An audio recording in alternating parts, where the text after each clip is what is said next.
Right up here, right here. Well, you all know because my name wasn't in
Hi, everybody.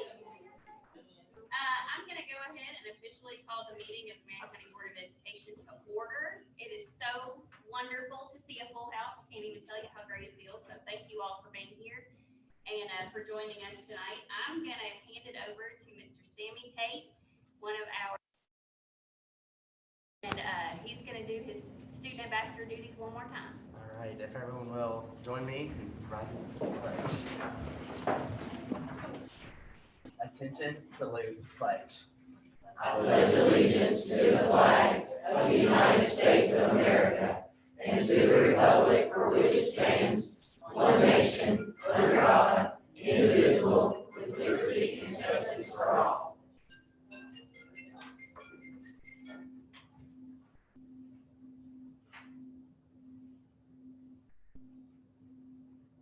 Thank you.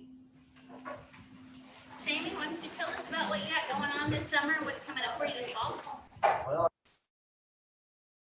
I'm able to do more. We was recently able to take a trip to Disney for beta, and I mean, we're gonna get recognized tonight, of course, but I just wanted to talk a little bit about that. I know from my experience with it, Miss Jamie Brown, our sponsor, she just put together the entire thing, and without her, the trip wasn't possible. I mean, we brought home multiple awards, which I think we tend to do every year at Nationals, but I just wanted to kind of give like a public shout out to her. I know she's back there. And I just want to say thank you for making my last beta trip ever memorable.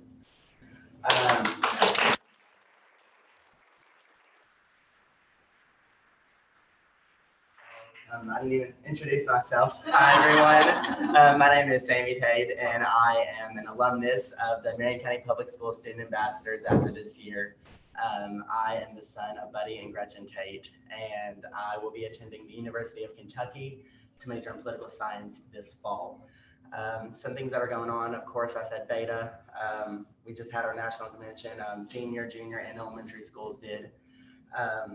I know that for me, school's starting back up very soon, and just like for most of you all in here, I can't really talk too much about the Marion County like upcoming school year because I won't be here, but I just want to say like a good luck. I really didn't prepare. Like I told them that I was going to do this like an hour before that we even had this. But we just want to thank you from the ambassadors and the alumnus for always supporting the Marion County Public Schools Student Ambassadors. Thank you all. That's all that I have to say.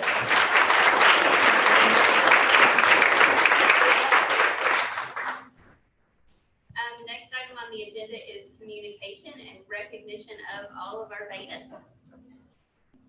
So Mr. Benningfield and I would like to take a few moments to recognize our students who had the opportunity to participate at the national level. I know that last year when we were having this conversation, we were in the middle of COVID, and I'm so thankful that our board members and our board attorney found a way for our students to participate.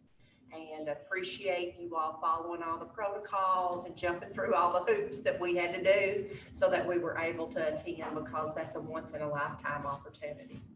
So we will start with our first set of students, and then maybe as we do it by groups, they can talk to us, give us just a little snapshot of what the Get ready. the program was about, or the project that you were involved in. Well, first of all, Sammy was correct because there are pages of Student Winners Board. So the first group that I see competed in the Service Snapshot competition, and they were the champions. Kaiten Shoemaker, India Young, Maddie Spalding, and Carly Spalding. If you all would like to come.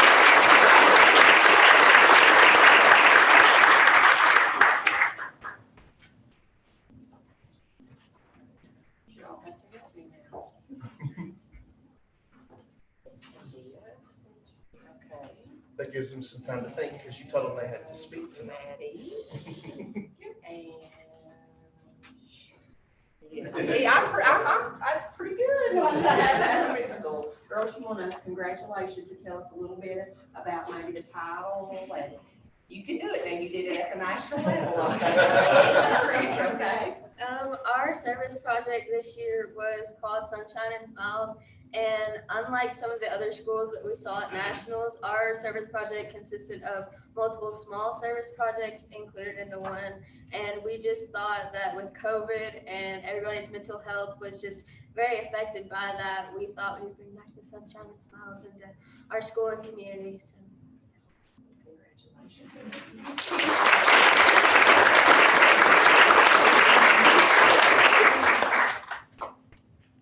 Next, we have a competition category called Reimagine, Recreate, and Recycle.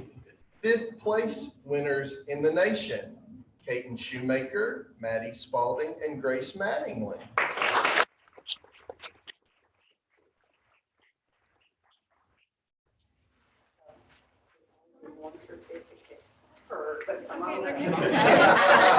Here you go, Grace.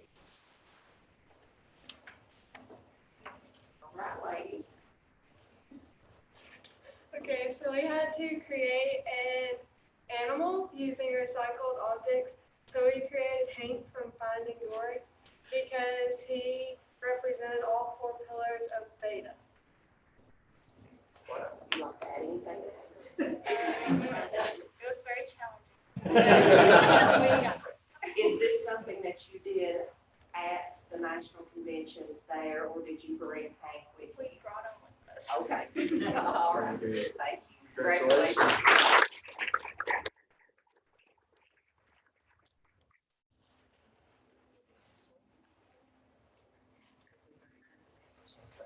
So we also have a service learning showcase. Marion County students finished 5th place in the nation for that category as well. And that again is Kendra Gaddy, Chloe Cox, Grace Mattingly, and Vanessa Benwa.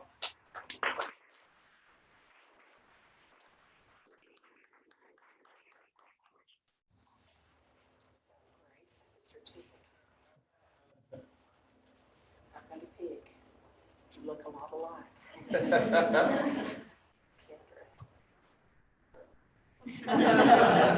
Chloe.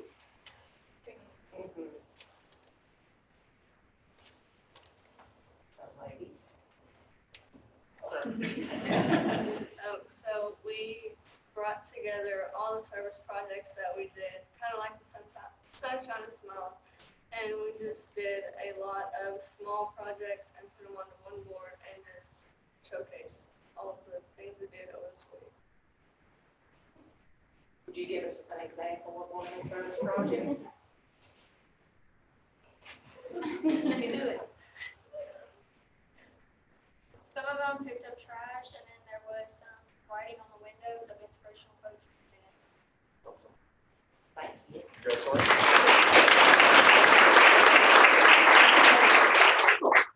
So then there's a speech category. Do you all remember giving your 4-H speech and how nervous you were? Can you imagine competing at the national level?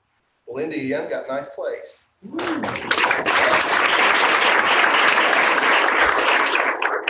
the very end, India is actually going to have an opportunity to share her speech with us, and she is asked to do. We're going to do that at the. That's the way we're going to wrap this up. She's got a little surprise for our board members. So. Awesome. Social studies, top 10, Connor Hutchins.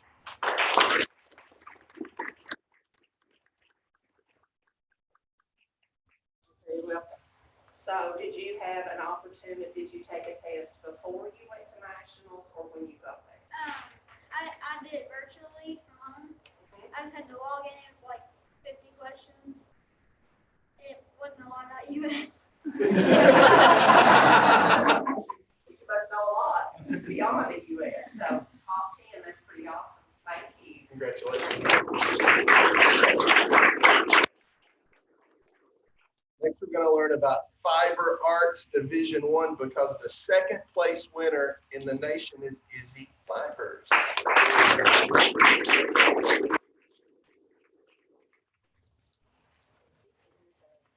Certificate for you. Congratulations. And she would like to show all. Wow. That's awesome. That's awesome. Did you do this by hand? Using a machine? What was the criteria? Just fiber arts and kind of fiber. Okay. Izzy, how many years have you won at the national level? I'm not awesome. 3 years, that's awesome. Congratulations.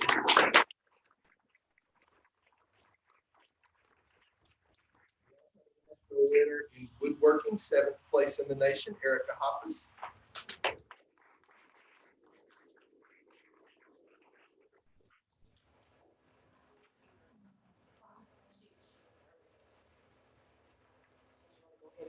Present that to her. Congratulations. Here's this and a certificate, and I'll help you hold this up, so. And you did this? Yes. All right, that's pretty awesome, y'all agree? I'm just helping you hold that. That's amazing. Talented, Very. talented.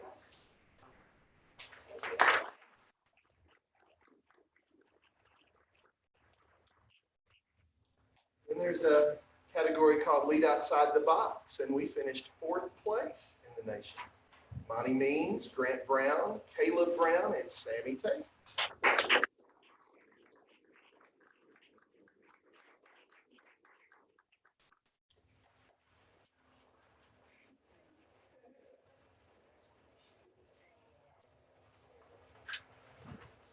You're bringing grants.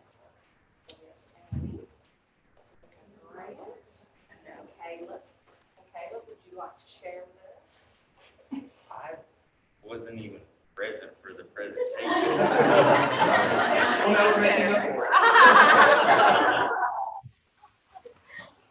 They were in engineering, they were competing in another competition that went over, and so Sammy had to step in at the last minute to help present the mom because of the overlap. Well, our Lead Outside the Box was about test optional policies for colleges and how COVID-19 made some ACT tests unable to be taken. So we did it. So for those of us in the back who can't sit down here, what kind of things are represented in all that? Like the most frequently asked questions with like college students and stuff that want to go to college. And here's like some colleges that we researched, here's some questions. And we have brochures, and we also made a website that you can scan with your QR code and with all the other stuff for test options.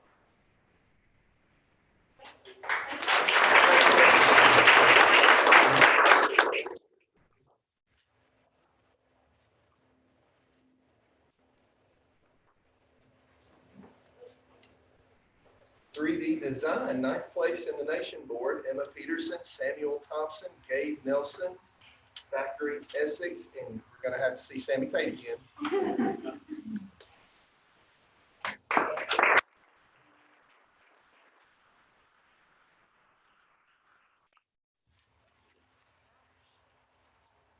Hi guys. Oh. Yeah, hi. I walked in here and I was being really dramatic, and I looked over Miss Brown and I said, "It doesn't feel the same anymore walking in here." I've graduated, in case you didn't know. Sorry. So for 3D design, it is essentially a 3D design that has to be based around the theme of beta. But they come up with a new theme each year. And the theme this year, in case you didn't get from the quilt, was It All Began with Beta. So we came together with a bunch of ideas, and I was working with a bunch of teenage boys, which is always hard to do. And they are very creative, and so we sat there and Yeah. he knows. Yeah, And it so was pretty bad. we sat there for about 2 weeks, and Miss Brown was like, "You guys have anything?" And we were like, "Totally, yeah, we got it." No, we didn't. And so it got to like about 2 weeks, maybe 3 weeks before it was due, maybe a month if we're being nice. And we were like, "You know what? It all began with something sounds like the Big Bang." And so we ended up, and we got a bunch of clay and supplies off Amazon, and we got it all together. And we got a shadily drawn sketch on the back of a piece of Amazon cardboard box. And we came together at my house, and we got a bunch of clay balls together. We rolled them out. We painted them, and do we have a picture that we could put up there? I didn't bring anything, but Oh. actually I have. Oh, yeah, okay. So it's actually this little sewing system, and it's on this clay, what do we call that thing? Okay, it's like a crater engine, and it's like showing an explosion. And we got, I don't know how to explain things very well. I disagree. And so we've got the solar system going on, and we've got a little beta emblem on it. And so we had a lot of fun doing it. And I'd just like to take a moment and say, I've been a part of this organization for 7 years. Take a few minutes to thank. And I just really like to thank my sponsors, Mrs. Danny Brown back there, and then Mrs. Karen Cobb, and from when we were at LMS and when LMS existed. And this club has done so much for me, and I'm telling all of like the little ones out there. I guess you guys aren't little, you guys are big now. It's kind of freaking me out right now. But I knew you, and it really messes with me every time. I'm sorry, Maddie, I'm calling you out. But take time and like just really cherish your public school experience and take every opportunity you can, because high school is going to be what you make it.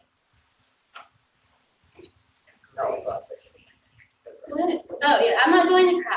I'm a crier. I'm sorry. But overall, though, would you like to say anything? I've been rambling for the past. I rambled my stuff. That's fair. I rambled that day.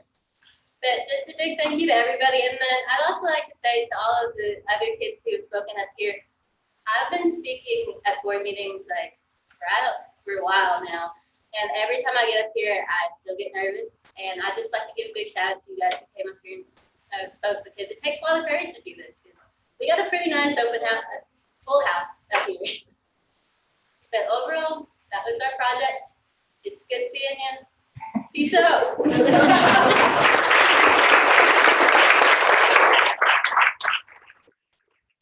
should also recognize the student who qualified to have a campaign to run for national vice president, and that was Jordan Brownlee.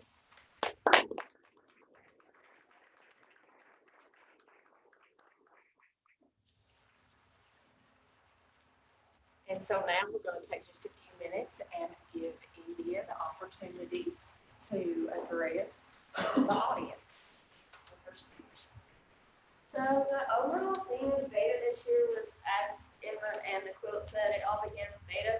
But when you compete in the speech category, they give you, I guess, another theme that you have to actually base your speech off of, and that was dreams, wishes, and beta. So, yeah.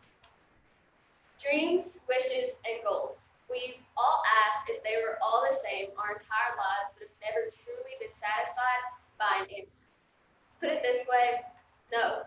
Each of these words have individual definitions and values, but all closely relate to each other. A dream is something a person envisions to have someday. A wish is something a person desires to have someday. And finally, a goal is a target a person sets to achieve in life. As you can tell, all these words closely relate to and piggyback off of one another and are convertible. For example, if a person wishes for something, then they dream of that thing and envision it. And only if they dream of it, they will then get the motivation to set it as a goal and work for it. Now, personally, I'm not here to tell you what to do or what not to do, but as your peer, I'm here to motivate you to work hard for your dreams, wishes, and your goals. I may not have a close bond with you, and I may not have anything in common with you, except for two things. One, I'm a leader just like you, and two, we both have potential. I personally wish to live my life to its fullest potential, hopefully just like you. My dream is to become a public motivational speaker, speaking all across the United States to help enlighten everyday people, and with Beta, I believe I can do that. Throughout the 5 years I've been in Beta, it has taught me how to lead myself, how to be a role model, and how to be a good person overall.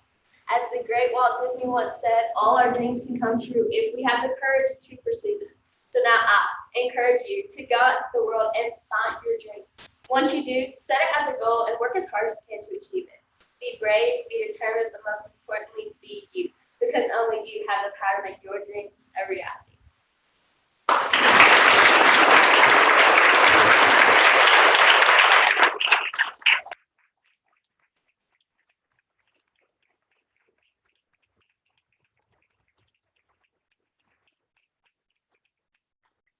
And our club created 10 active plays champions at state level, and we got to go to nationals, and we just thought we would give all of the club parents actually do. Thank you so much.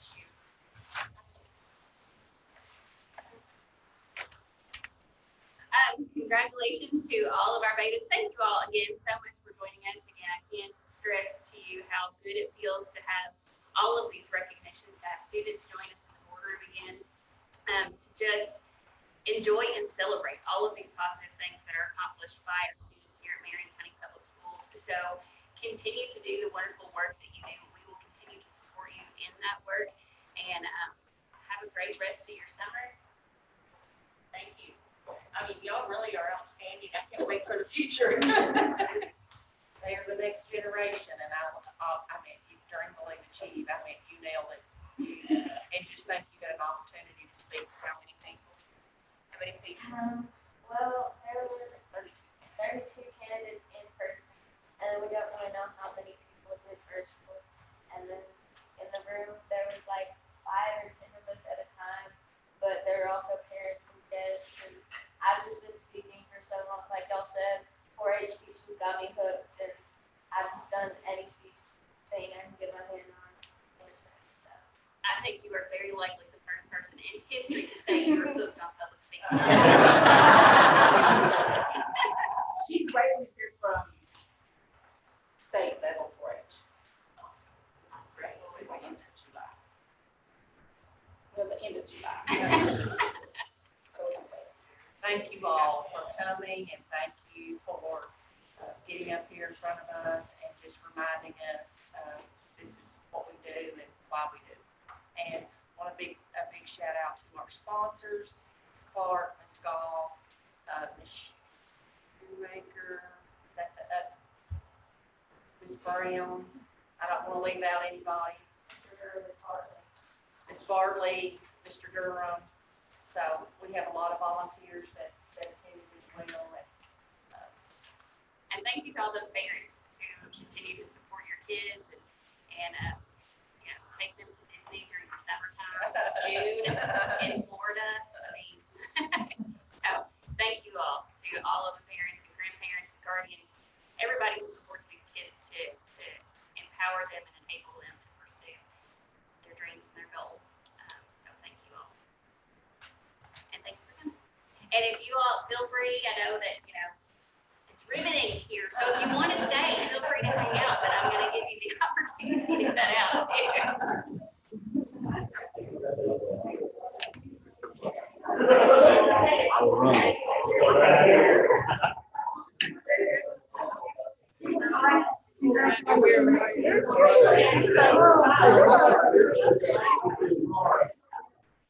Good job, India.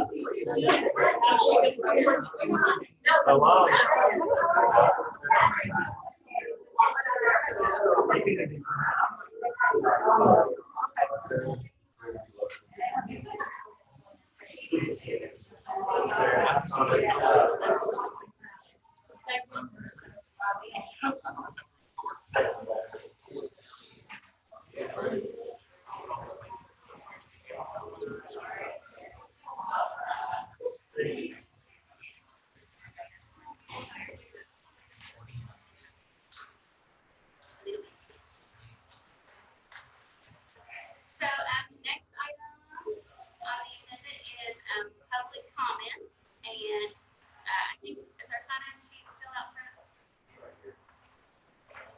I'll go ahead and ask Ms. Kingston to join us up front. Or you can stay there, whatever you're most comfortable with. Sorry. Well, I have this on for 9 years. School bus rules are important for everyone's safety.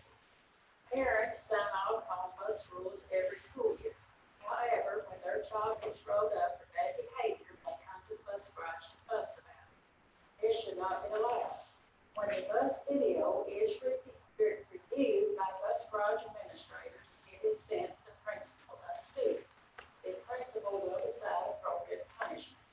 Parents should not be allowed to interfere. If you do not enforce bus rules, then you have none.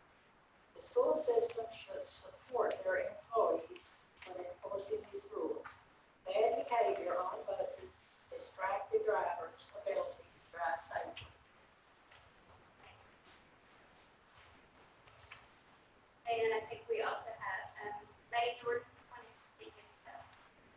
Yes, ma'am. I'd like to speak just for a moment about the rate of pay per hour for bus drivers and who we're appealing to the general public. the time of a farmer bus driver just doing it for the insurance seems to have passed. So I think we need to create a new model in some way, cooperatively with the board, with administration in some way, to attract others to this position. It can be rewarding, and the kids are, I mean, they do add to your day. Some things take away, but some things add, and you get to achieve with them. You get to see them smile, you get to see them grow, and it can be great. However, at the pay rate that we have currently, you qualify for food stamps and Section 8 housing, if that's the only job you have. However, I have another job to help pay those bills. Rent is now $600–700 a month, and we're taking home $200 every 2 weeks. I've been here 12 years. I'm only insuring myself and my husband. So 30% or so is taken out of our checks for these things. And our take-home pay is just lacking pitifully. I think that needs to be considered as we try to attract new drivers.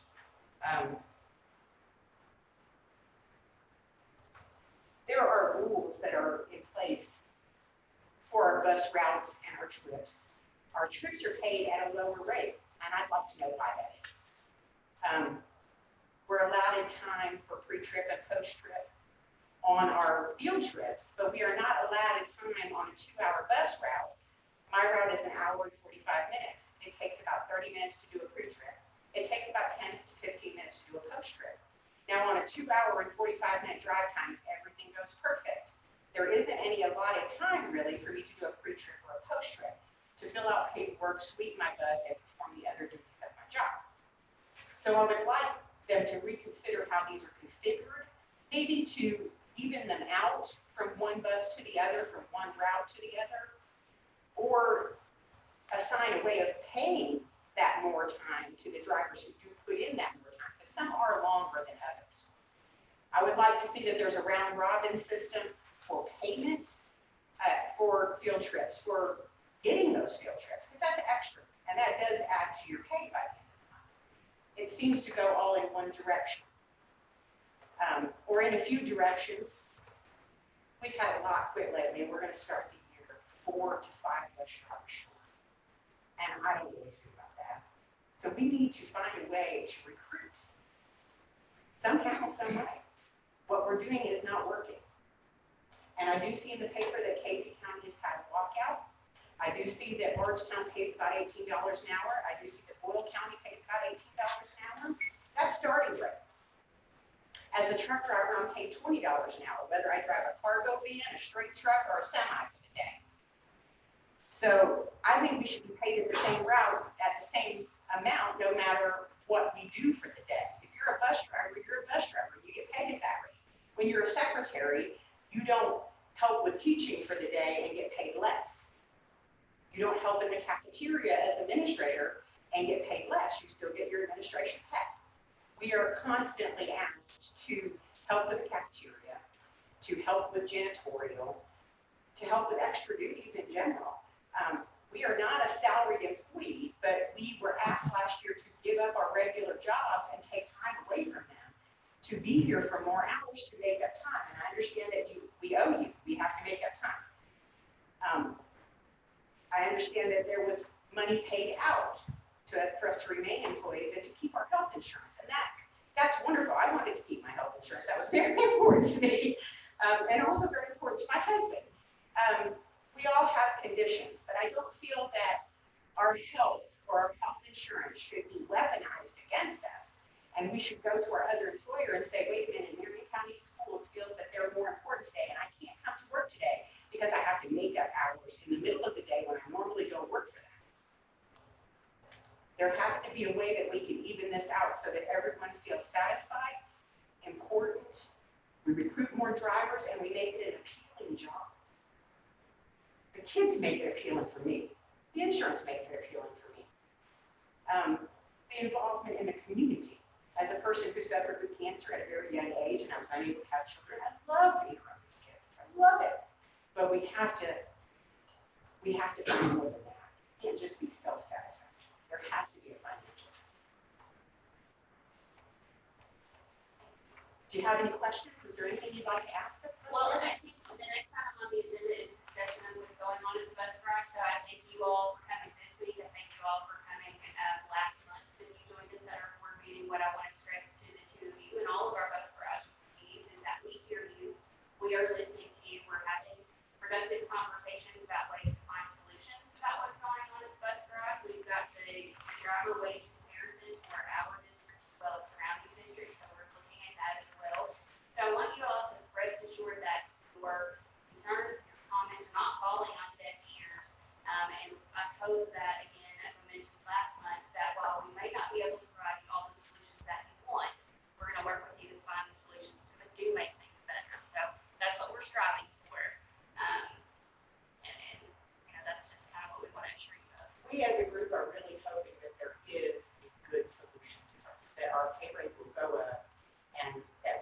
considered a bit in planning and still used for these other positions and to help as janitorial or to help as cafeteria workers, because some of us really enjoy that.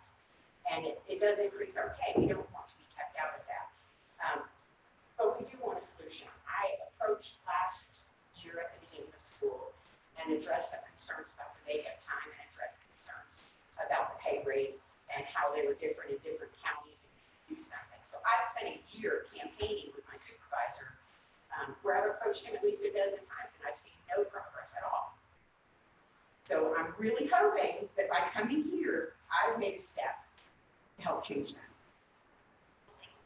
Thank you. So next item on the agenda is discussion of the bus garage. So, this part is really just discussion so we can talk about some of the comments that we've heard, maybe some potential solutions that we are thinking about, or just kind of open comments. I'll open it up to you guys first. I'll start out. I'm never scared to talk. So, that you hit on a bunch of things. It does seem like that for years and years we have pulled from the same group of people, whether it be people, farmers who need insurance, people that work part-time, that just need the benefits. And so I've discussed with some fellow board members here about what different pool of people can we pull, where, what are options that we could do in the future. Could we offer full-time employment? Maybe it'd be 4 hours of bus garage, maybe it'd be hours of work and cafeteria work, but put it out there to where, because a person who wants a full-time job can't look at driving a bus and say, that's a career that I can pursue because it's not full-time. And maybe that's something that we can look at and say, we can offer, and some people will not want to, but some people may want to. And so that can be an avenue that we can look at potentially in the future, or there may be opportunities right now. Sure, we're hiring left and right. So that has been something discussed.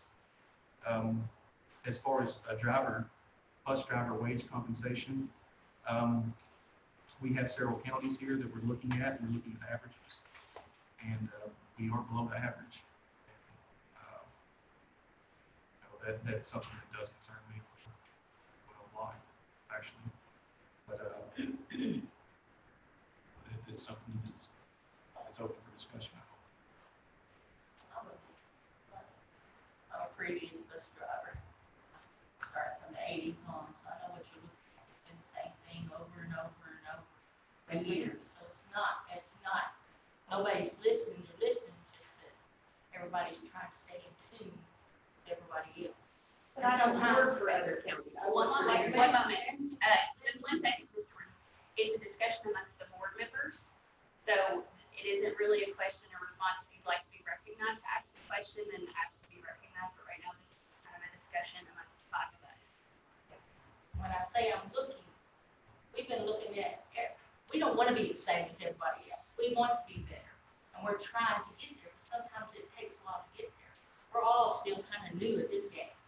And it's a hard game to be involved in. There's so much to learn and so much to do, and you're competing against other counties. So it's not that we're not looking, we're trying. Like I say, I've been doing this since the 80s, so I know where you're coming from, what you're talking about. And I think the salaries are still poor, and it's not that we're not trying to work on what we are. So just want you to know, you do have somebody that's trying to help fight. I think every one of us is trying to help fight for everybody in the system. So it's not just you, it's everybody that we're trying to work with. And it's a lot to work with when you have to do state, federal, and health insurance. It's a lot to pull with. So we'll just keep fighting. So we are fighting. I would like to say too, we've already discussed this among ourselves individually. We haven't got together. I don't want that to be, but it is a concern, and I think it was a concern long before Jamal's came. I'm new to this, but they tried to catch me up. I'm trying to get there. But one of the things that we hear the last time and this time a little bit is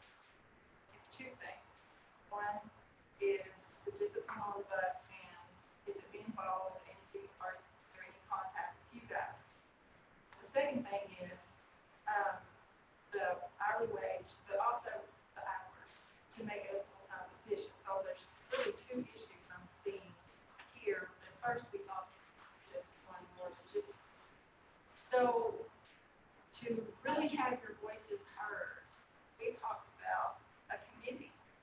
And that committee consists of you guys, representatives that you select with your leadership to represent you and to have your voice heard, and us come up with a plan, with the principles, whatever we can come up with, that's a good mix of individuals to sit down and have a good conversation, and that you feel good about, and then bring it to the board. And then we look at it, and we just have conversation until maybe we can not fix everything, but we've all had a voice and we're moving forward. And maybe this year it isn't that you get the raise that you want, but you're getting other things and we're moving toward that. That helps. I can't speak for the group. I haven't been. Well, I'm just looking at you two right now because you're here. But I guess what we're wanting to do is we're wanting to work with the individuals that actually are concerned. And so I think we have to do that, and we have to give that back to the individuals at the school levels, at the church level, and then you can come back to it. I have a question. When these parents sign off on this, beginning of the year on the bus rules, they sign off on, isn't that considered their contract that they agree to follow the bus rules and for their children to follow the bus rules? So each year, parents do sign the code of conduct. We have to turn that back into schools. And yes, in a perfect world, that would be a contract signed, for those students to behave. But we know that we don't live and work in a perfect world. So that is our best effort to make people aware of. These are the expectations of you as a student, as a parent, as staff members. These are the expectations that we have of each of you and that we are setting for you. And by you signing this document, you have said you have read them, which doesn't always happen, that you are aware of them, and that if something happens with your child, that you are aware of the consequences for that child. So yes, ideally, in a perfect world, it's a contract that they're signing. But again, we don't live there, we don't work there. And why do the parents come to the bus garage and fuss about it? Well, those are things that we can look at potentially addressing. So, that would be helpful if we could get that solved. But everybody concerned. Sure. Yes, absolutely. I do have a question for you all, and this is just for my own ignorance, but prior to COVID, we were asking kind of different things of everybody. Was it very common for bus drivers or aides to be pulled into extracurriculars? Yeah, even when we have a self-service computerized program that we call in for principals or secretaries from other schools, we call directly to, like, say, Ms. Carroll at Bus Garage and then Ms. Terry and the secretarial change there, and ask if there was anyone that they could pull in today for this job or that job, because there were shortages in the classroom as aides or as janitors or as cafeteria. But isn't that, if you aren't mandated to do that, that's elective. Like That's elected, yes. But it seemed there was a constant need.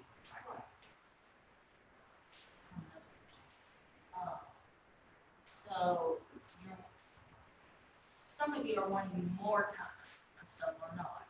Yes. But since school has started, or let's just say before school started, and some people are still wanting to make up the time of it, the hours that they are owed to the school system. People are having a problem with. I think we're pretty well made up for last year. So at this time, we seem to just be doing summer programs. My interest is in this not happening again, because COVID isn't really completely gone. And problems with children and schools are never gone. Pay issues are never really gone. The pay was an issue prior. The difference in pay for hourly versus field trip was different at the last pay change. that was when it became a separate lower pay for field trips than it was for your hourly help. Hopefully, everybody doesn't want to see COVID. Who's to say there's not going to be another pandemic of some kind? Right. And that's out of the school system's control anyway, so.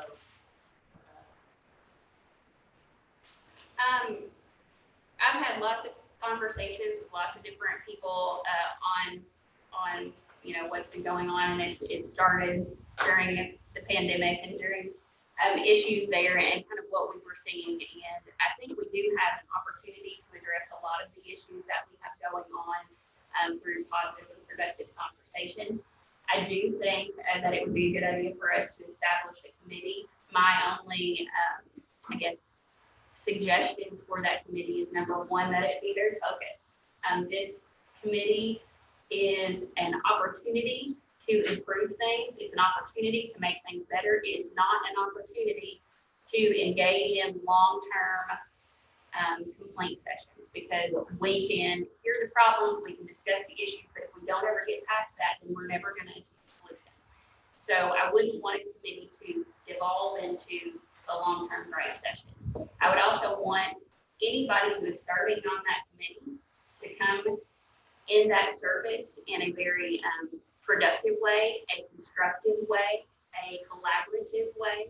If we cannot have positive conversations where we put our issues out on the table and we look for constructive solutions to those problems, I don't think that we're going to achieve the full results that we want to see. I think it can be a very positive solution if the people coming to the table are coming to the table in an effort to find a solution rather than to simply continue to talk about the problems there. Because again, we need to move past the problems to find a solution. I think, we very obviously identified issues with communication, discipline issues that cause safety issues or safety concerns on the bus. I think there are a lot of ways that we can address those things. We can absolutely look at the wage comparison, and we as a district, I think, are always looking for opportunities to remain competitive with our neighbors, because we know that our neighbors present the largest competition to good, solid employees. And so we want to continue to attract and recruit and retain those individuals to work for Marion County Public Schools. So I think there are a lot of ways for us to look for opportunities to get better and to continue to improve. So I think at this time, I'm going to make a motion to amend the agenda to include an item to consider approval of establishment of a committee to review communication, safety, and discipline issues on school buses.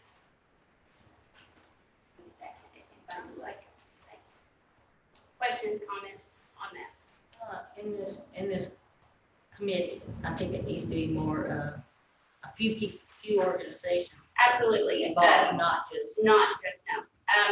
My envisioning of this committee would include representatives of our bus drivers, our driver's assistants, our leadership at the bus garage, someone from Exceptional Child Learning, the superintendent, of course, Mr. Brady with HR, a couple of principals, and a couple of board members, so that we have lots of good, productive voices at the table.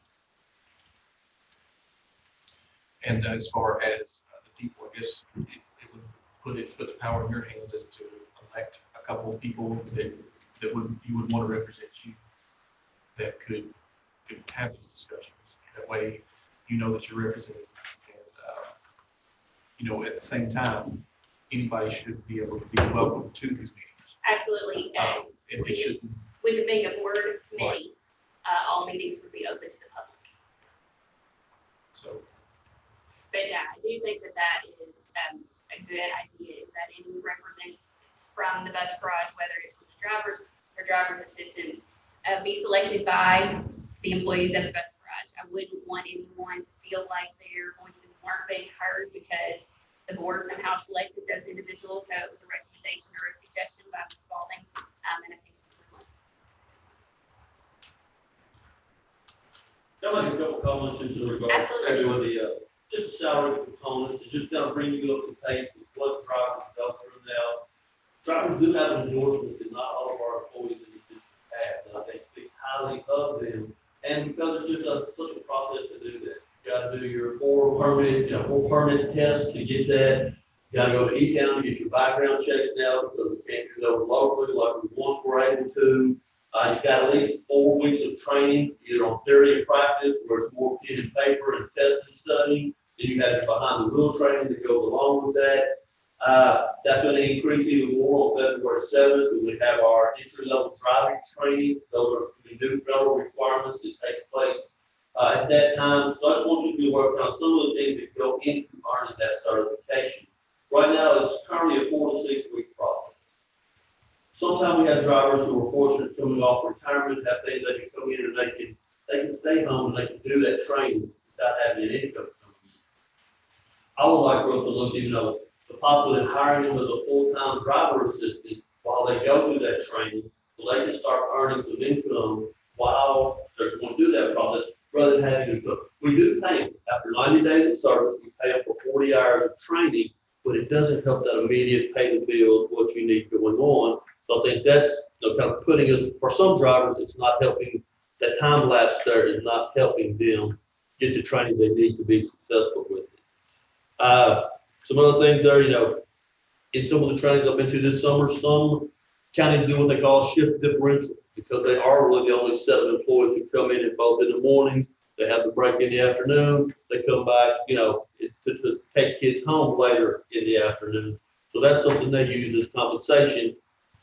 Especially the larger districts can employ for longer hours because they have more runs, they have more opportunities for them to work 6 or 8 hours in those schools. But for those who may not be doing that, that's something they use to help with that.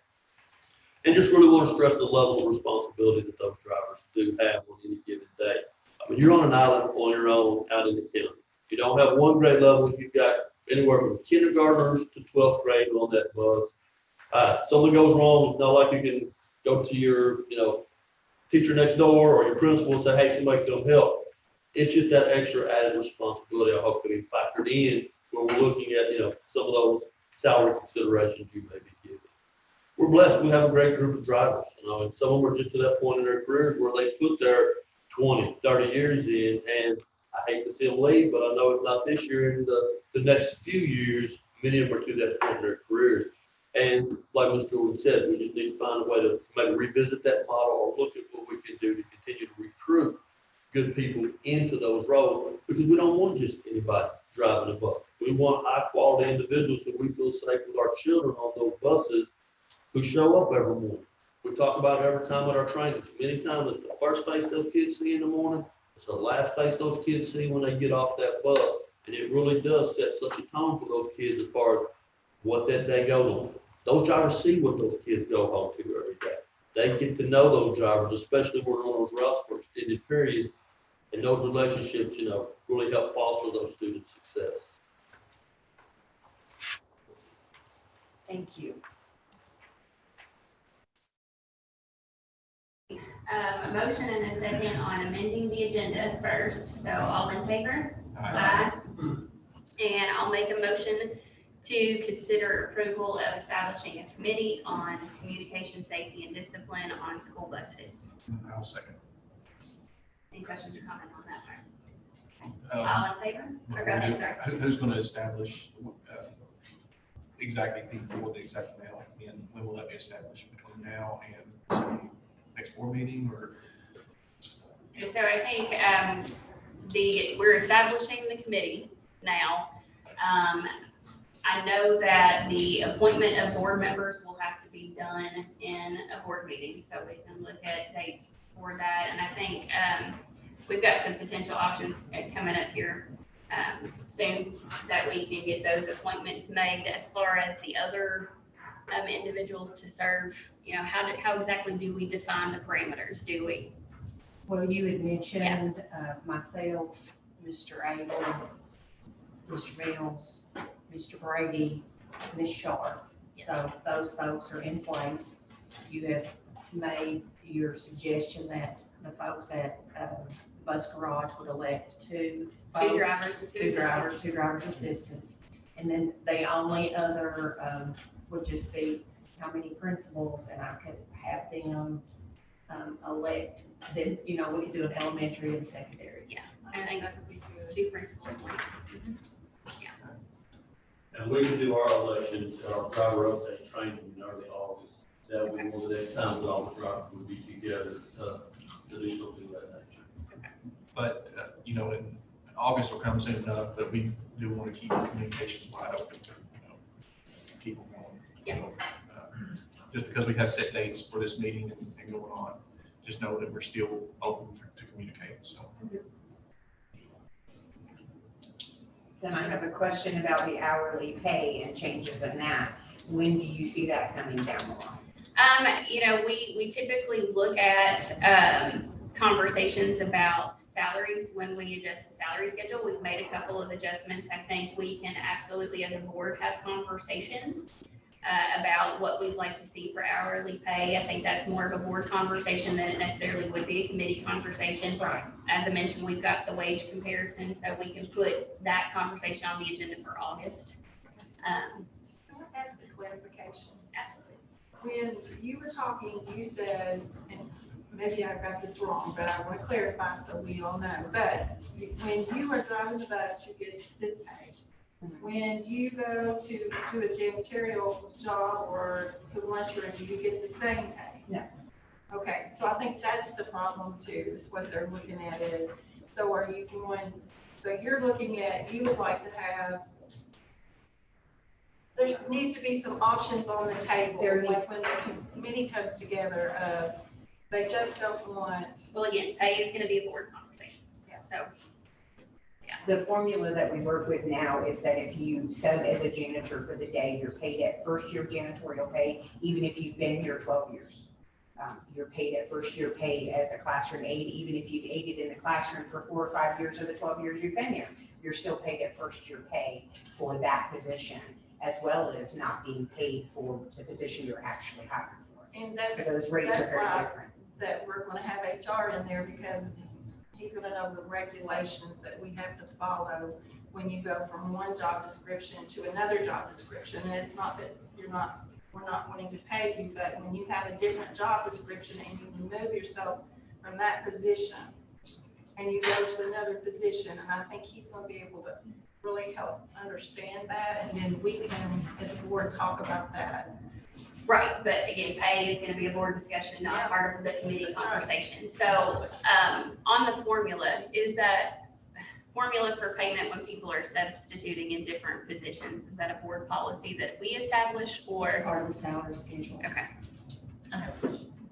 Mike, is bus driver still gets 4 hours?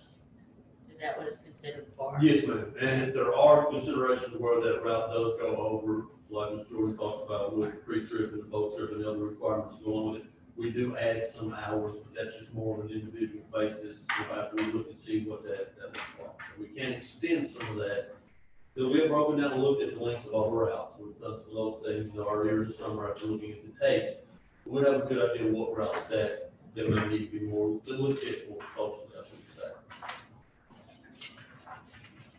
So let's prepare for a good conversation about all of that, hourly rates for drivers, the scale that we're looking at, formula for substitute positions, the routes and how that's paid off, or paid out. So let's dig into that in earnest in August. Other questions, comments? Okay, all in favor? Aye. Okay. So next item on the agenda, we usually get to this first, is the superintendent report. You all may want me to forego that. Thank you all for the opportunity to move forward on this. I'll just start out with talking about leadership. I want to congratulate Ms. Jean Garrett. She was named the Marion County Chamber of Commerce Educator of the Year. Congratulations to our exceptional child educational team for meeting the status. I know that Ms. Spalding understands what that involves. Yes, I do. And so a finding is something you don't want, but if you do, you always work through it. Our community, I hope, will be very pleased with the fact that we have qualified and reset for another 4 years of all students having an opportunity to see free lunch and breakfast regardless. And so that's a wonderful opportunity. Our social emotional learning team will be presenting at the Career and Technical Education Conference this summer. They want to know what Marion County is doing to address this. We have our leadership retreat in July at our KASA conference. We have completed 1 of 4 of our leadership series, and we have another one of those scheduled next week, and a counselor retreat in July. For teaching and learning, we want to welcome Miss Sierra Wheatley as one of our instructional coaches. She was previously an English teacher at Marion County Knight Academy, and I was her high school principal. I'm going to throw that in. That's how old I am. Okay. She's a dandy. Our summer learning opportunities continue with July the 12th, the week of the 12th and the 19th. Secondary at the high school, our elementary at Glasscock. Our green bus is on the road again. They are delivering meals, lessons, and books. And again, those books are no cost to the board. That was a grant that Ms. Wheeler wrote, and I know Title I always supplies that as well. We are continuing our work with the Southern Regional Educational Board, and they will actually be here next week to talk to our leadership team and also be available throughout the year to work with our principals one-on-one and our faculties as well. And we're going to be talking about core competencies of leadership, among other things. That's next week. Also, we have multiple professional developments that are planned throughout the summer, different groups, different grade levels, different schools. And also we're beginning our work with our co-op at Central Kentucky, Megan Martin, and we're talking about multi-tiered systems of support. And so you'll see the word MTSS. So basically what that's going to do is it's going to create a system where we pull everything together. So just like we're talking about the discipline on the bus, we want to talk about behavior school-wide, district-wide. So when we talk about discipline, it's not just one area. It's how does that take place in the cafeteria?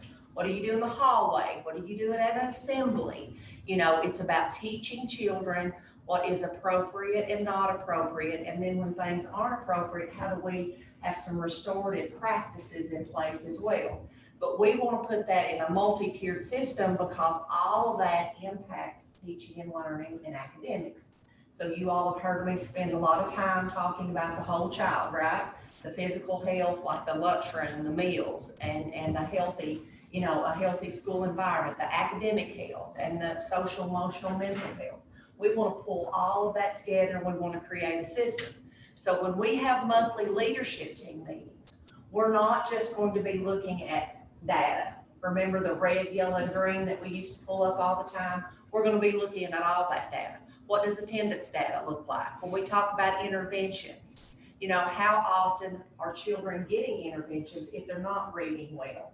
What does our discipline data look like? Not just at the building level, but also, you know, at transportation. You know, are referrals coming from a particular grade level, you know, or is it just, you know, so what's going on? So we want to look at the data and how does that, all of that fit together? And so excited about that work. And Megan has also agreed to provide a resource that they can work with our PBIS at the elementary, which is required, and also with our transportation department. So that'll be a positive. Then I want to also just remind everyone of our really cool packets that we've mailed home to our students. And so, you know, Eric, Claire, I mean, I love like Brown Bear. I probably can still read that by heart from reading it to my kids. But we've sent home magnifying glasses and seeds. I know last time we talked about drawing anime.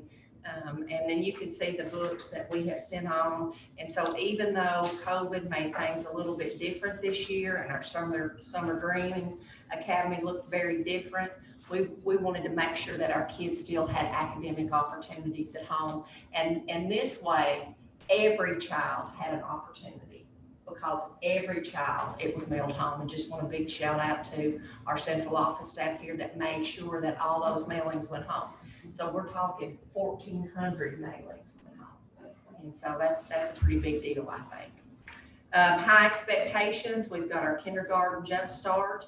Again, you know, last year looked different, we know that. So we're gonna go ahead and say, okay, if you didn't have the opportunity to attend preschool, we're gonna give you an opportunity to do a jump start and come to kindergarten. What does it mean when you go through the lunch line?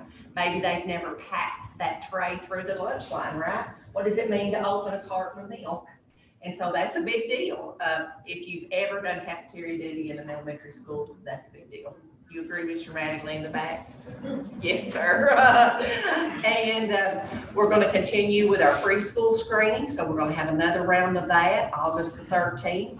Our preschool dates, August the 16th, we'll be doing some interventions for those kiddos. And then September the 7th, we'll start with traditional.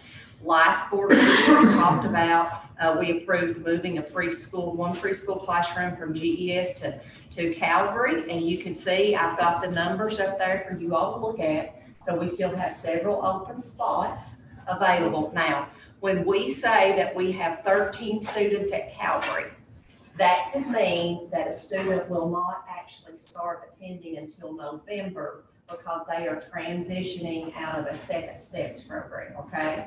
But we have to hold that spot. And then I wanted to make sure that you all could also see the number of students that are telling us they are interested in tuition. I know that's one of the board agenda items tonight as well. And then how many open seats we have. So we actually have several open seats available. And we came back after our break and we've got several applications to look for and go through that screening process. And you all know when you have a 4-year-old, you're still trying to figure out, are we going to go to preschool, even if you qualify? Are you ready to send that little one and put them on the bus? So, you know, it's a process. We'll keep you up to date. I'll give you another update come August, okay?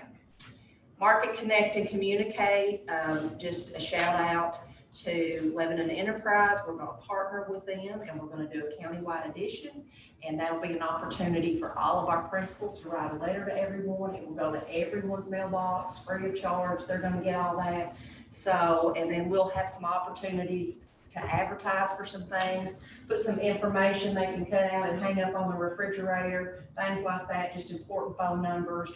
And, you know, just to remind everyone to get excited about school. The one thing we want to make sure is that we get our kids to come back to school since we have that opportunity. I want to say thank you to our fire departments for the WHAS Crusade for Children grant, $48,000. That funding will actually go to help support an alternate playground at West Marion for our kids that need some adaptive equipment based on their abilities. And so we wrote the grant for 60. We received $48,000, considering that we were living in a time when things were very different. That's pretty darn good. Great number. Safe Schools Assessment. We always volunteer with the Kentucky Center for School Safety. Again, we want our schools to be safe, so we have a schedule for Glasscock and Marion County High School. I've already mentioned our free books for our summer feeding program. We will have a traditional opening day for staff at Marion County High School and the gym.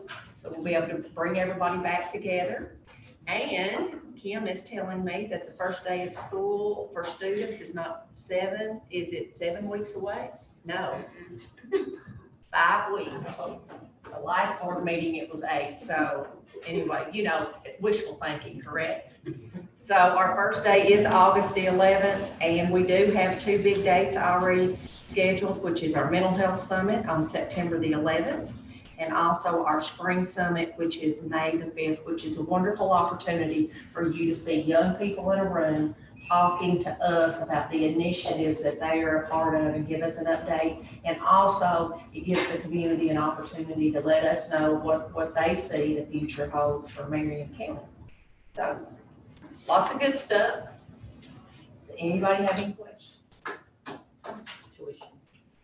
You all are going to decide. Oh, okay. It's on the board agenda. Any other questions? No, but I would like us to, as a board, write a thank you to WHAS and that. Perfect. So we can use our PPP. Yes, we can do that. They'll get a letter from us as well. So then the fire departments are all getting thank you notes. I'd like to send one to them too, maybe. Yeah, so all the five, there's 5 fire departments, and they're all gonna get a handwritten thank you note from us, and then the WHS will get a written letter. That'll be good. Would you email us like address information? That'd be great. Anything else? Thank you on that. Next item on the agenda are COVID-19 testing and updates. Mr. Lyons. Good evening. So I got the short straw. I get to discuss our favorite topic again. I'm just going to talk to you about what our preliminary plans are. But first, I'll give you a little bit of history data here. This is our cases that I compiled over 2020, 21. These were all things that I had to report state level. So these are the numbers. If you scroll that down, you can see how many student positives we had, how many staff positives, quarantines and staff quarantines, student quarantines, staff quarantines there, 441 and 49. So those were the. On those, so we've got our positives over here, and I noticed that in some of those columns, like we've got a staff positive in one of the columns at central office, but no quarantines. Right. So the additional quarantine columns are the people who interacted with those positives and then had to quarantine? Not necessarily. It could be, a quarantine could be from a family member. Okay. It wouldn't necessarily have to be, it could be a parent. It wouldn't necessarily have to be a student in school. These are not just, these were all the cases that we had to report to the health department. So, and then they would tell us how many quarantine and so forth, and we did the contact tracing. Just scroll down to the next. Now, this was our incidence rate. If you remember that number, that's per 100,000 people rate of infection. And you can see the curve that it takes as it goes through the months. And you can see where the highest level was. So, you know, COVID is still out there. And we can anticipate that at some point in the coming year, we may see this curve, hopefully not as sharp a rise, but we would most likely see it increase some. So I wanted to put that out there so you can see the time frame we're looking at. Go to the next, please. And of course, these were the instructionals. I just had this, so I thought I would share it. It just shows how many days of the year that we actually were in attendance, how many we were able to do as AV days, virtual days, and NTI days. And you can see the percentage of the year that was locked up in that, and then the total number of days, which we had that alternate calendar. So we did 166 days, which we typically do 175. Okay, so the next one. So what are our sort of plans? Well, as of June 11th, the mask mandate was lifted for the state. There has been no other briefs coming from the state at this point. So based on that, I'm just kind of going with what we have in place. We have a Healthy Kids Clinic partner, which is really good. We have put places a nurse at every school. We have a nurse practitioner for the district, and we also have 2 behavioral health staff that are now part of it as well. And they will continue to provide the rapid and the PCR tests for students pretty much on demand if they need a test.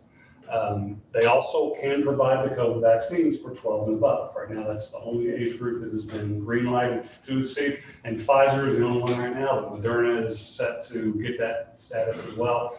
They carry both versions of it, so they could, of course, that would be at parental request and parental permission from them to get that because it's a 2-shot sequence. We'll continue to follow any guidelines that we get from the Kentucky Department of Public Health and, of course, KDE. We'll continue to contact trace for positive cases. I'm sure we will still have positive cases. We still have to follow those guidelines in regards to unvaccinated folk who need to be quarantined because of their exposure and so forth.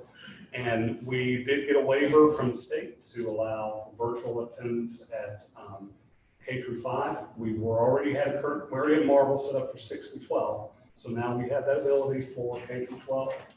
So that gives parents an option if they have a physically fragile child or concerned about possible infections, because you probably hear there's still some variants that are developing, and this is probably going to be something we're going to be dealing with as it goes forward. So this is what we have in place. Just stay tuned for any types of changes that come.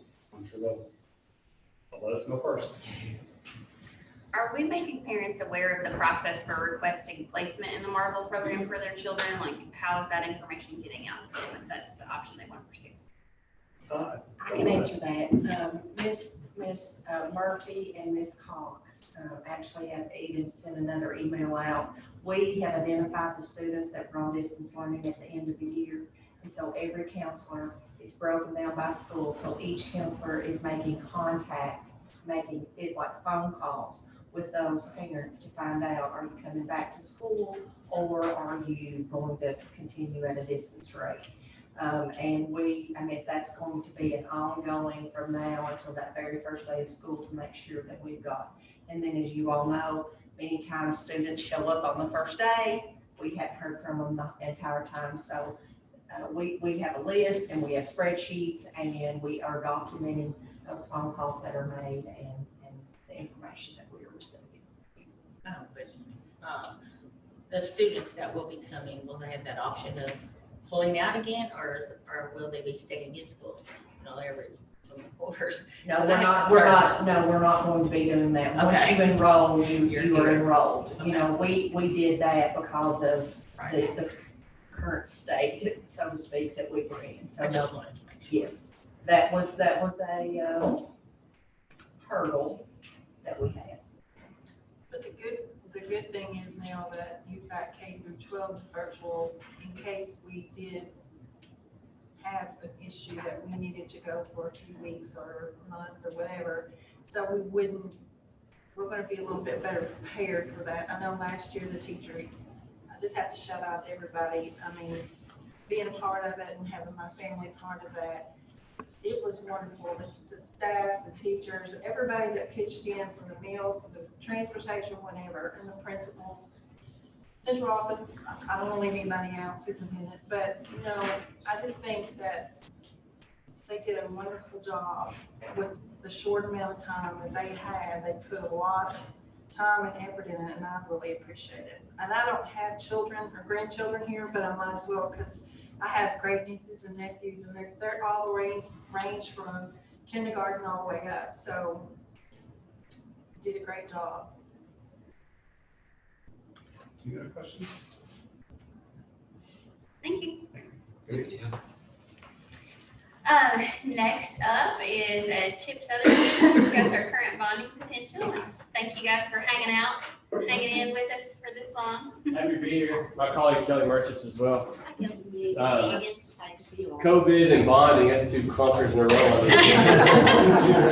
That's why we got chocolate. He wants to sit. Sit on that. No, just stand there and I can see you better. Show you my better side. Flatter side. So she's gonna keep me away and I'm gonna keep her away. So we both came, drove separately even. But I think our short, the thing that we're supposed to do briefly is just give you all some idea of the bonding capacity when you have major projects you're considering. So we thought we'd give you a brief overview of what you look like right now and answer any questions you guys might have. So, but anyway, roughly speaking, the bonding capacity, now I'm going to say roughly because, bonding capacity depends on revenues that come in and school and state funding. It also depends on interest rates. So if interest rates go up, bonding capacity goes down because you can't borrow as much money effectively. So right now with current interest rates and a little bit of cushion, you're plus or minus 40 million in bonding capacity, and you also have some cash. And it's important for the community and the board to know that in schools, you have general fund and you have restricted funds.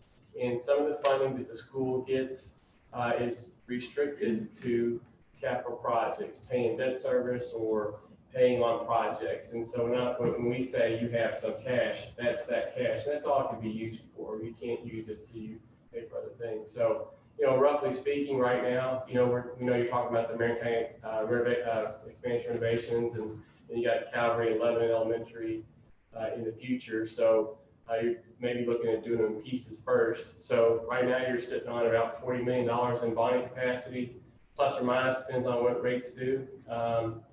And by the time you would get to doing the other ones, you have those as well. It's important also to know, so when we do bonding capacity analysis, we make some assumptions on what revenues will be in the future. And one of the big assumptions we make is that average daily attendance will stay the same. You know, if you have more kids coming, your bonding capacity goes up. If you have less kids coming, it goes down, and your funding goes down. So, you know, and I guess I'm kind of rambling on it, but I just wanted you all to know that that's one of the assumptions we made is, you know, we're going to assume that the student population stays flat. That's interesting with COVID situation. Obviously, you know, that's brought in a lot of what's the right number.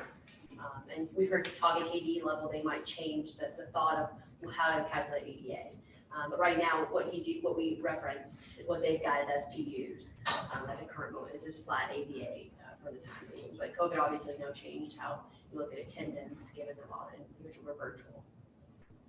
I think some years down the road, COVID will impact enrollment very likely, just with the little baby boom. So, you know, that'll be part of it too.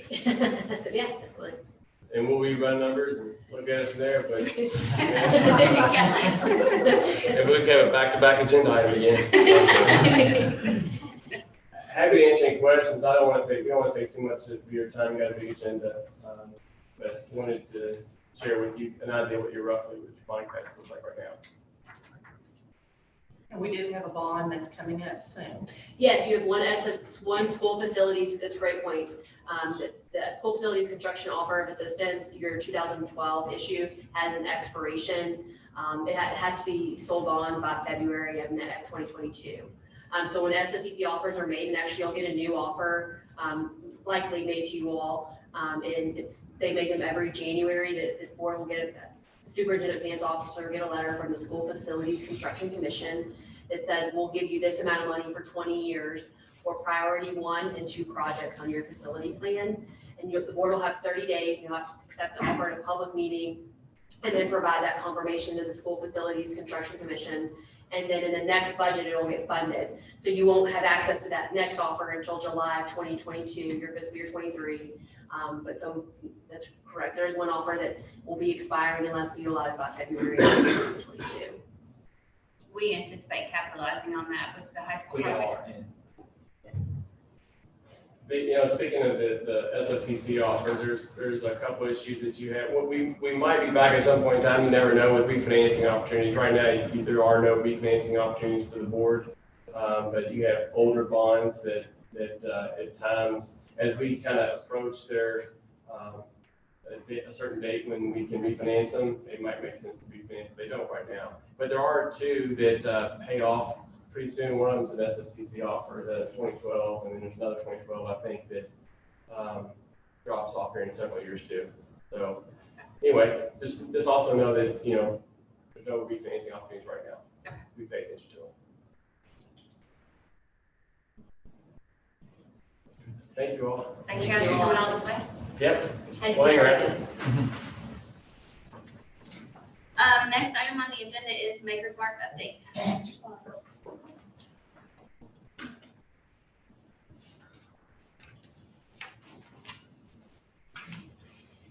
Oh, you need so bad. Look at that. I think that's fine, might be trademark or something. So we've had some discussions over several years now, I think, ongoing discussions of Maker's Mark in lieu of payments and how that works. So we sat down with Maker's Mark a couple of weeks ago at the Crossroads facility, both with their tax employee as well as their vice president of finance, and we worked through this. And then we came back a week later and actually did a conference call with their attorney, who is kind of the godfather guru of in lieu of to explain this. So we have a better understanding. There's different types of taxes we want to go through first. That Maker's Mark pays. One of them is a distilled spirits tax, and it's actually paid on all the product in the barrels in their warehouse, regardless if they own the warehouse or if it's one of these in lieu of an IRB. Okay, so that's one. And that gets paid directly to the sheriff's office, which cuts us a check to the commissions. And the second one is property tax, which is exactly no different than what somebody else will pay on our house. Okay, so this whatever rate you all set, it goes on that on all the properties that they own. The third is it's in lieu of. And what happens on in lieu of, they technically do not own those warehouses. They are owned by Marion County and leased to Maker's Mark. Okay, so there's 2 of these contracts. The first one was approved in 2012 for a total of 6 warehouses, and those are the ones you see downtown Loretto there by St. Francis. And then the other one was in 2018 for a total of 10 that will be built around Foreman Road property. Not all 10 are built, okay? So I learned a lot about how they number these things. It's like school buses. It's crazy once you know. But anyway, so when they lease these, they no longer pay property tax on those 16 warehouses. We good so far? All right. So they actually pay us directly. And I'm going to show you how they calculate that formula. You can go to the last slide, please. So the first thing in both contracts is their cased finished goods warehouse, which is the Crossroads facility out off the bypass. That gets a flat $12,000 a year payment to us. Okay, so there's no property tax, but they pay a flat $12,000 fee.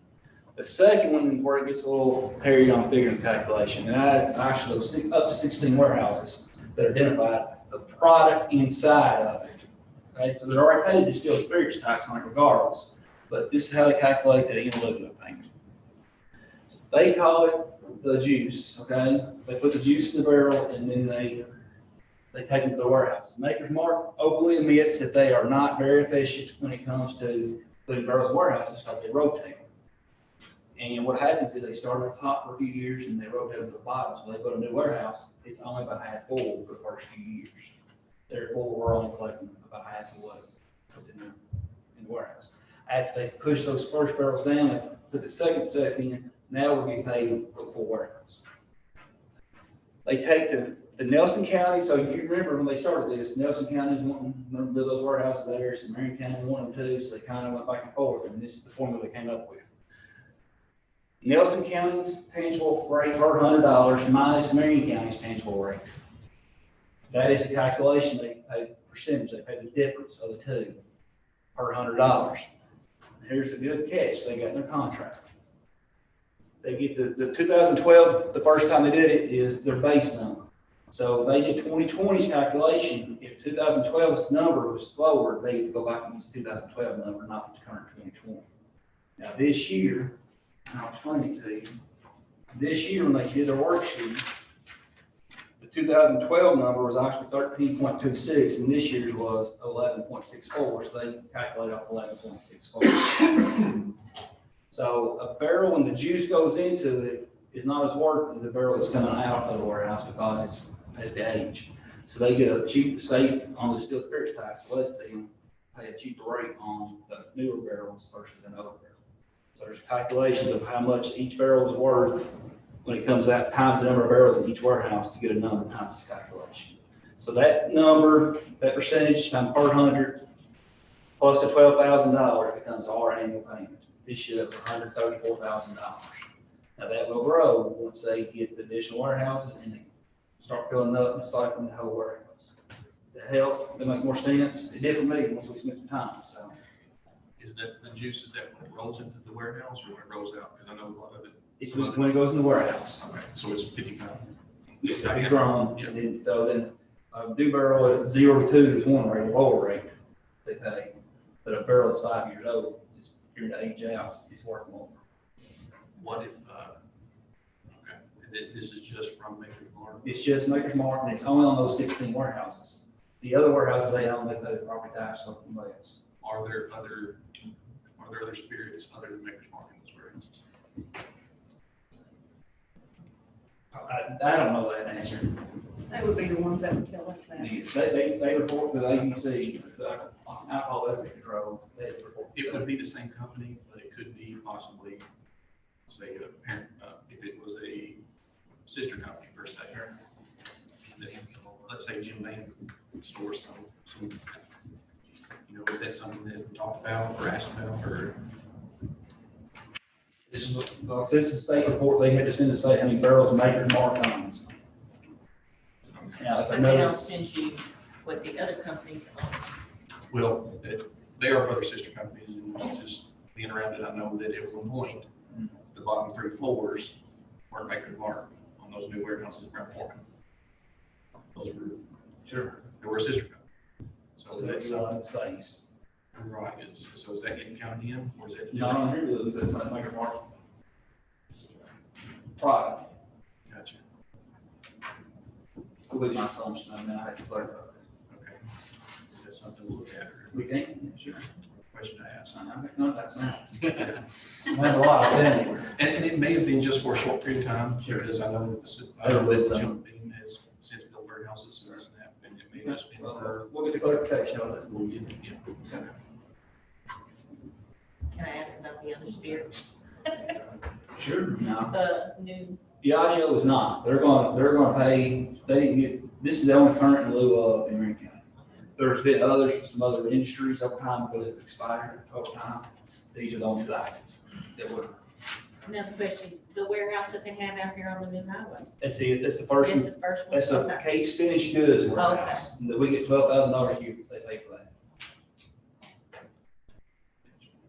Will this formula change every year, or is this? No, just- it says the number may change. The tangible tax rate may change in Nelson and Marion, and then you do the calculation on that to determine which rate you choose, the 2012 return. Could, if we find out otherwise, would that not change the contract? I'm just So curious. let's explore, and then we'll go from there. I don't know the answer to that, knowing that they're still there. This in lieu of it, so it's got a finite life. No, when the bonds expire, when the bonds are paid off, and they go back and they go back on a tax roll just like the other ones. Okay. For main warehouse. That's- Traditionally, 20-year bonds, so we're already 8+ years in marginal. And once they get to 10 warehouses out to Brown Foreman, any additional warehouses? They'll have to come back and get a separate IRB. It's only 6 in the first two, 12 and 10 on this. And they're pushing, I think they get that done like 50 total warehouses. A lot of juice. Jeez. The only one in the world, though. Anything else? Thank you, Scott, on that, for tracking down that number. Like you said, it's a long time coming, so. Next item on the agenda is the finance report. Looking at May's numbers, again, traditionally, as we talked about, property tax, we're up 10%. I think the new construction has been a boom and continue that trend. Vehicle tax, just let you guys talk about that. And as of today, I talked to Mr. Chapman this morning again, just to follow up, because he was finishing his June report, and I want to see what his quarters were. It's astronomical. People are buying more vehicles and newer vehicles. I don't know if it's stimulus money or what, you can explore on the options. The other thing is with the new cars sitting in the lot, waiting for these chips to come out, used car values are going up. And we had a good conversation this morning. So property on vehicles are assessed January 1 of each year. That way, if you get the same vehicle and you pay yours 1 month, I pay mine another, we're paying on the same rate, okay, on the same vehicle. He gave me an example this morning, for a vehicle he just had, that's not paid the tax on. They paid taxes on an assessed rate in January 1 of $21,000 change, okay? We looked it up in Kelly Blue Book this month, that same vehicle was worth $30,000 assessed value on it. Here's the figure. And this impacts us all personally too, it's all big. So what the thoughts are is that the chips come in, they get these new cars, that new cars prices are gonna go back down. But if those are all still sitting there January 1, those price increases would be increased, which would be revenue, but also the expense to everybody. So that's just an explanation of some time that Mr. Ryan and I spent talking about this and exploring. Regardless, his revenues are up, but they're up, the assessments are up now too, so it's kind of a combination. They could go back down to America. Good for district back on those metal taxes. Looking through the rest of those, they're all about the same. Of course, that SEEK, as we talk about every month, if you calculate the December payment, we make Fund 2 instead of Fund 1, we're about flat line on SEEK payments for the year. Going on down to expenditures, and you can see we're pretty comparable to year-to-date on receipts, 19.8 versus 19.7. So we're pretty in there. On the expenditure side, pretty much down. A lot of that's had to do with COVID. Our expenses are a little bit, we had students in the building for the last part of the last bit of fiscal year too. So student transportation and the plant maintenance are the biggest two. That community service thing, even though it's 350%, it's only about a $5,000 variance. It's just a small number. So their expenses are down about $1.5 million. They project to come in. We're starting to work on the close of June and close the fiscal year. We're still about the 6.2 million where we think we're going to start officially last week, July 1 with going forward. Sounds good. I do have a question on the bank reconciliation. It looked like we've got a negative fund balance on a few funds, Fund 2, construction projects, and debt service. Can you talk just a little bit about Yes. So the 360 will be what we pay the architects thus far for the design of the high school work. So that once we sell bonds, that'll get refunded, so we'll be back. Fund 2, most of that's going to be, we have a lot of federal grants, and with federal grants, we put cash up front, and each month we do what's called a federal cash request. So it's just to get that money back. So we kind of run it and get it back, so it's just a time when the payment hits in what month. Those two months. other questions? Thanks, Scott. All right, thank you.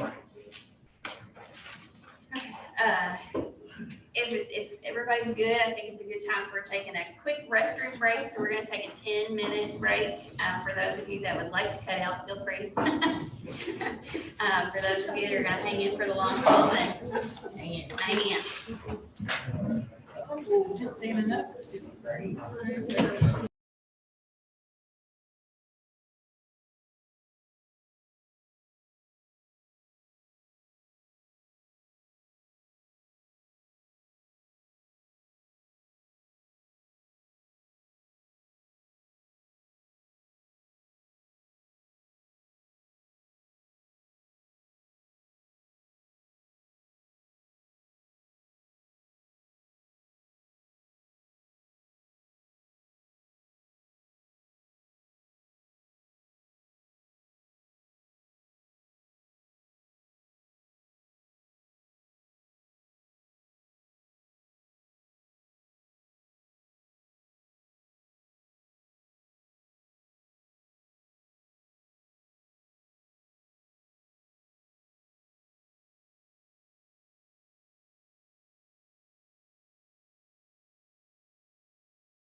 I know it.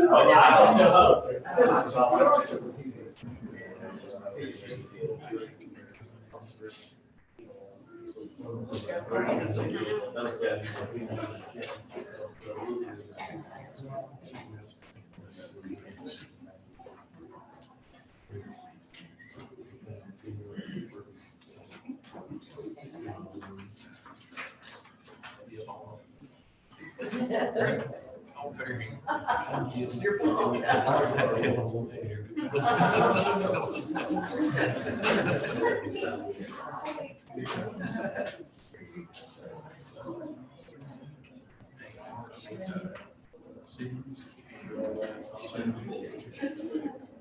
Heard that, like, me.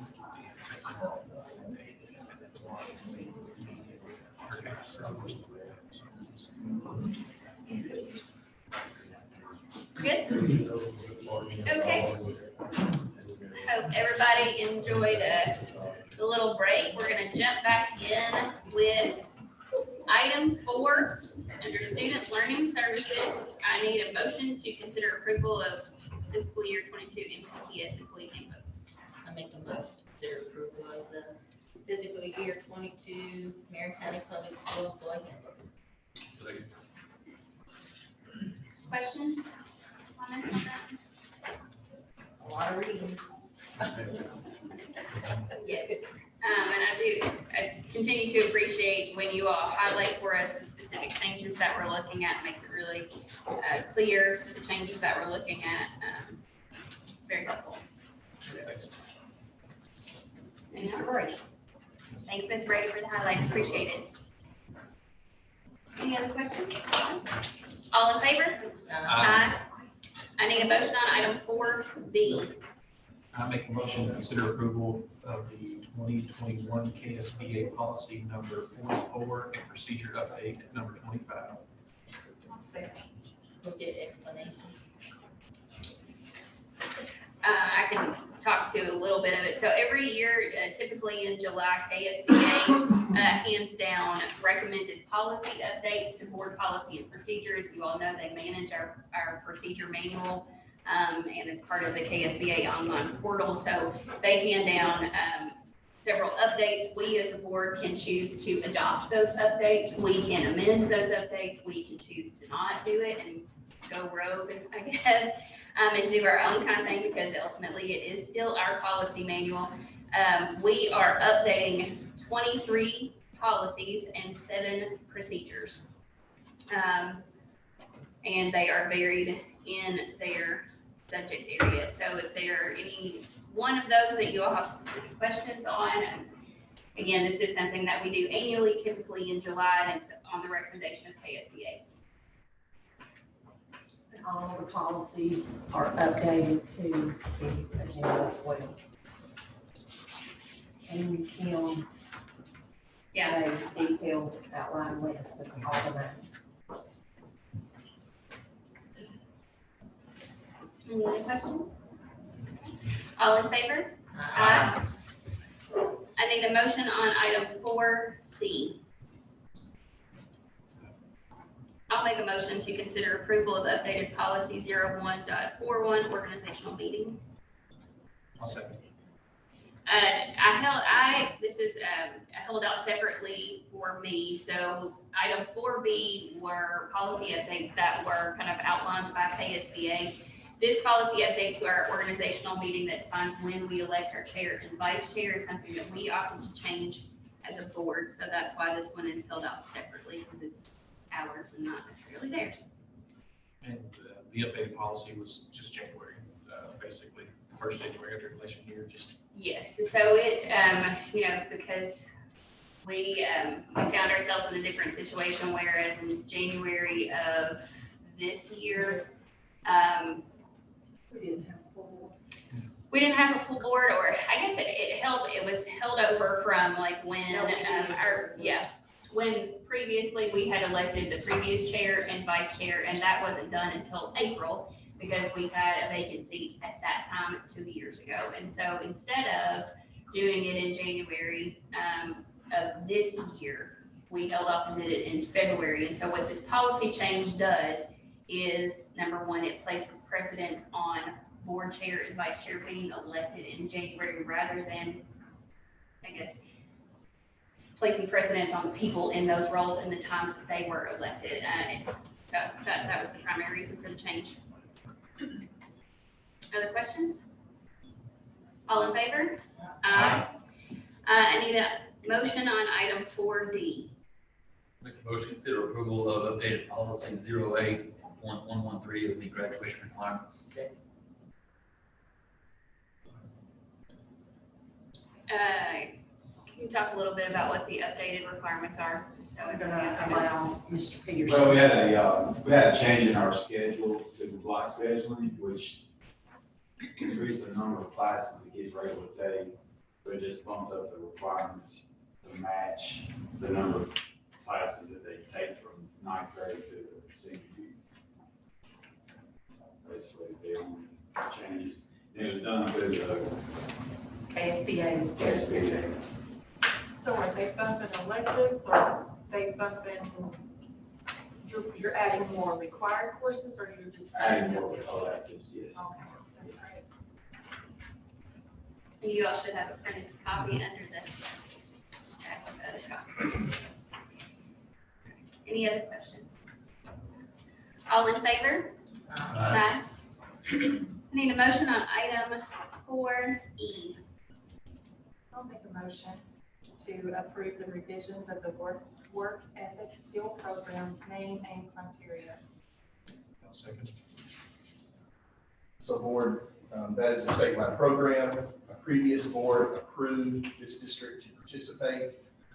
After reviewing what other schools are asking students to do to earn that credential, and it's a credential that basically says students are ready for the workplace, something extra they can earn for employability purposes. After looking at recent guidance and again what other districts are using for their criterion, the committee that works on that is requesting that you give them permission to change the one excused absence that's listed on that list to two excused absences. The rest remains the That's a same. pretty tough criteria. Yes, and it is meant to be. Yes, It is meant to be. but I like the change to two because, we are human and. Yes, ma'am. And I think that committee agrees. All in favor? Aye. Need a motion on item 4F. I'll make a motion to consider approval of BG4 contract closeout form for the Marion County Middle School, Marion County Middle Classroom Edition, BG 19-163. So this is the last, or there's a BG5, right? BG5 is a project. We got one more to go. All right. That is correct. This is the BG4 that closes out the construction contract with the contractor.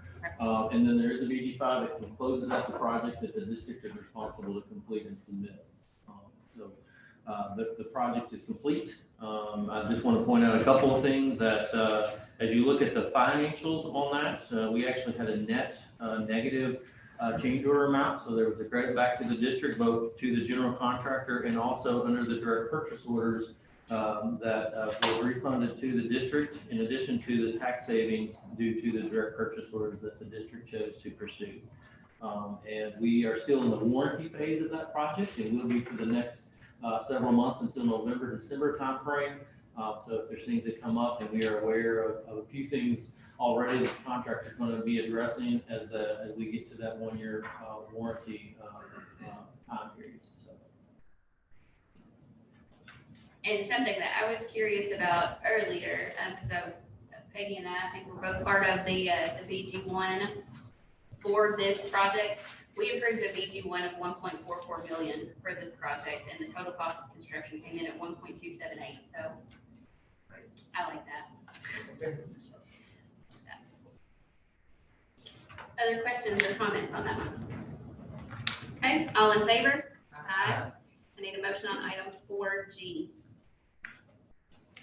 I'll make a motion to consider approval of final pay application and associated DPO invoices for the Marion County Middle School Classroom Edition BG 19-163. Questions? All in favor? Aye. Need a motion on item 4H. And there's an extra designation that needs to be put on this motion.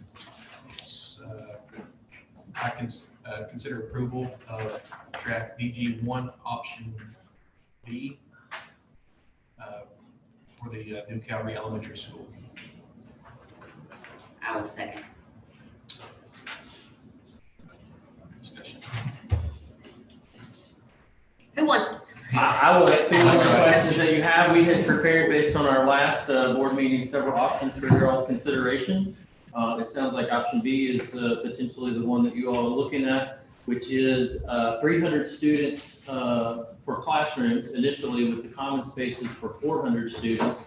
So basically that would be a 4 classroom addition in the future that would bring that total up to 400 student capacity if that was ever desired or needed in the future.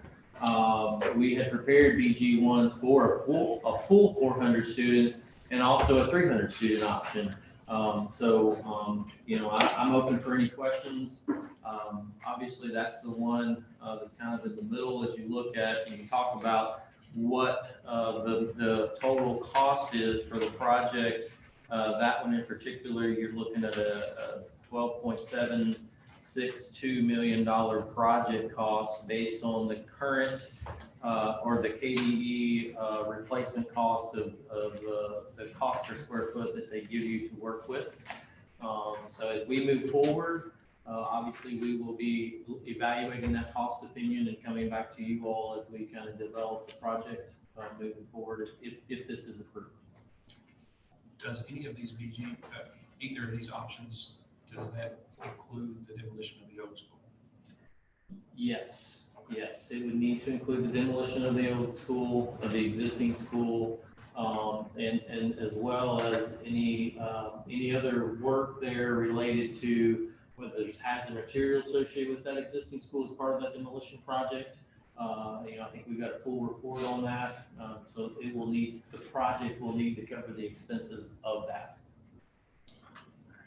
And just for you guys to let you know why I said option B for me, the difference between option B and option C, we're talking $200,000.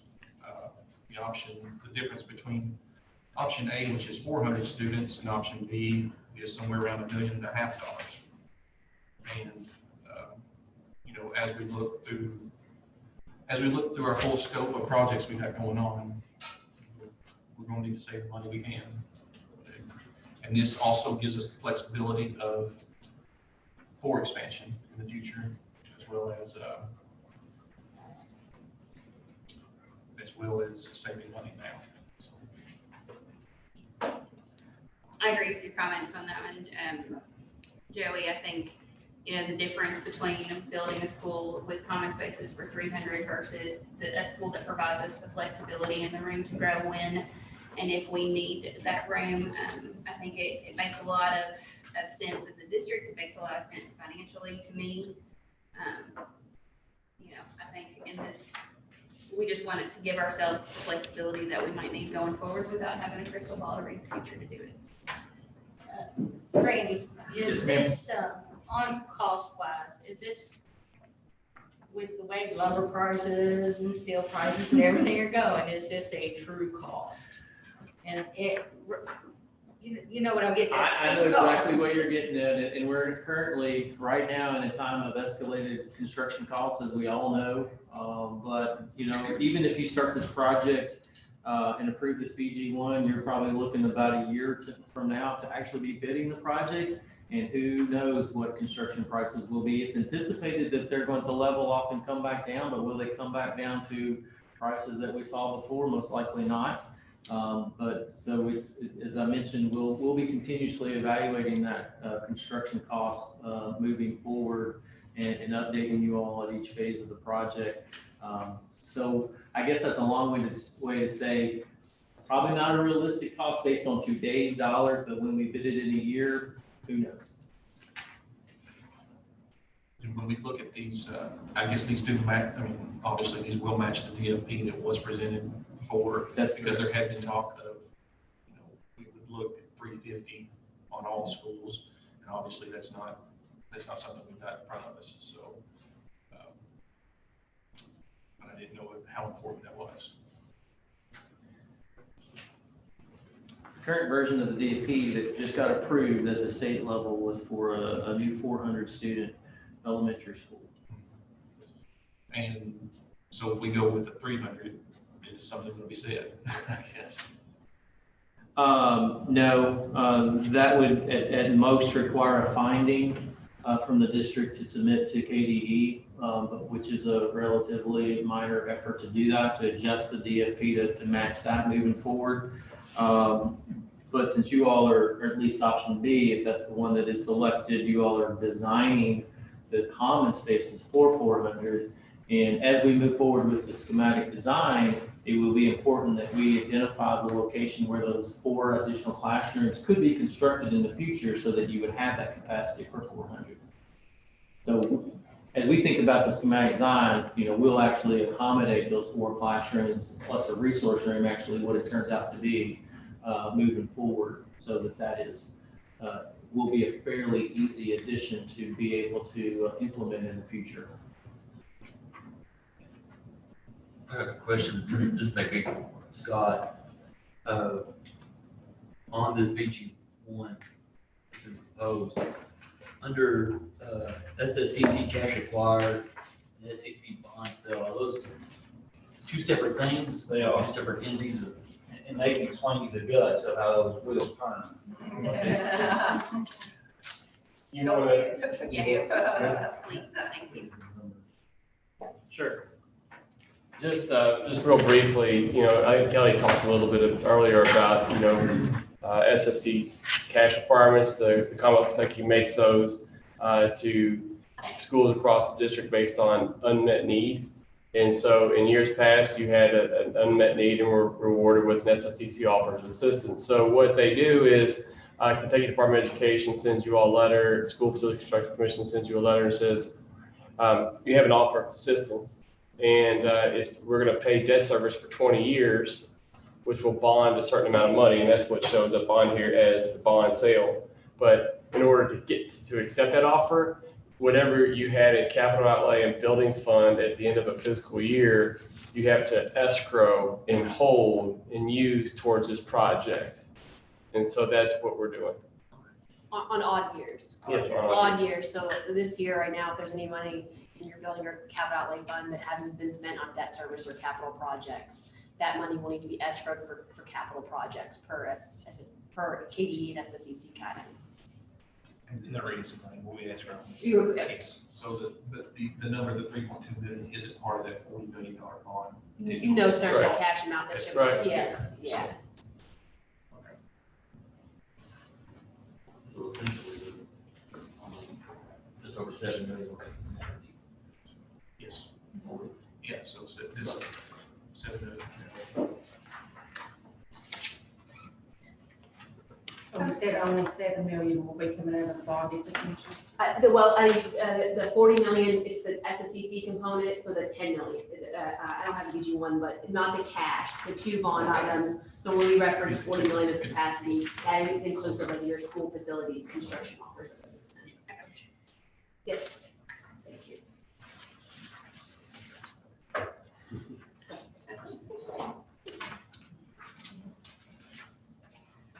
Other questions? Okay, all in favor? Aye. Any opposed? I need a motion on item. Can I explain my name, please? Absolutely. The reason that I say nay is due to the fact that we had a local planning committee that stood out their years of service, trying to put together the best plan possible for our community and the kids within our community. And that plan was not accepted by the board at that time. And due to the fact that I feel that these people put out all their time, patience, took ridicule and stuff from that support is still needed. It's not to say we do not need healing, because we do, absolutely, and we need to move on. But I stand my ground to support the local planning committee that took their time and patience to be there for this community. I respect that. I respect that. Okay, I need a motion on item 4I. I make the motion to approve the draft BG1 for Lebanon Elementary School renovation and addition. Questions on this one? This is just as an offer of explanation, this is a little more straightforward in that the BG1 that is before you tonight is directly related to the DFP description of the renovations that are required for the K-Fix and the additions based on the programmatic deficiencies of that particular facility.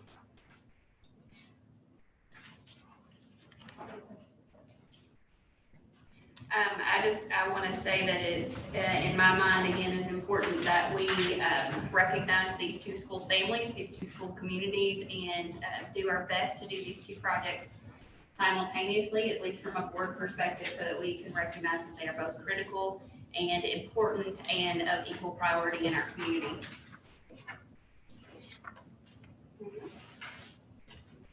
All in favor? Aye. Any opposed? Was that a no? No. Okay. Go back to public planning. I need a motion on item 4J.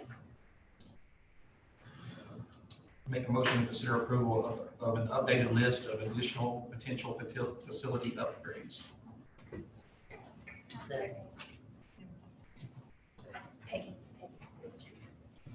So at your all's request at the last board meeting, we went back and updated some data for the rest of the facilities that we haven't addressed here tonight with regards to either Calvary or Lebanon. Marion County High School, as you know, is underway with a significant renovation addition to that facility, addressing those items at that particular facility. We actually came down, Michael Newreither and I came down and walked through each of these facilities. So at the Knight Academy, there's some plumbing fixtures that need to be updated. At the Marion County ATC, there's a partial roof replacement, including gutters and downspouts, as well as replacing damaged ceiling tile, probably directly related to the condition of the roof there. At Marion Middle, also a roof replacement, including gutters and downspouts. There was refinishing the stage floor and also damaged ceiling tile, also directly attributed to the roof at that particular facility. At Calvary Elementary, again, that's being addressed as, under the separate BG1 as a new facility. I did have a note here, and Scott and I have talked a little bit about this as far as potentially looking at providing a temporary security at that lobby as a secure vestibule. There's not an easy way to get that accomplished, and we've found some things back and forth, but just a note that, again, as you all think about the new Calvary, you know, it'll take a year to design it and get it bid. It'll take another 18 to possibly 24 months for construction. So you're potentially looking at 3 years out before you're actually moving into that facility. So during that 3 years, there might be an opportunity to consider upgrading some security at that particular facility, and we'd be glad to look at that closer. At Glasscock, there's a sprinkler system installation. There's 3 HVAC rooftop units that are reaching the end of their useful life just based on their age. They're upgrading kitchen exhaust and then replacing the old TA fluorescent lights throughout with LED lighting. At Lebanon Elementary, again, we're looking at the new BG1 that will address the renovation items there. At West Marion, the list is a little bit longer.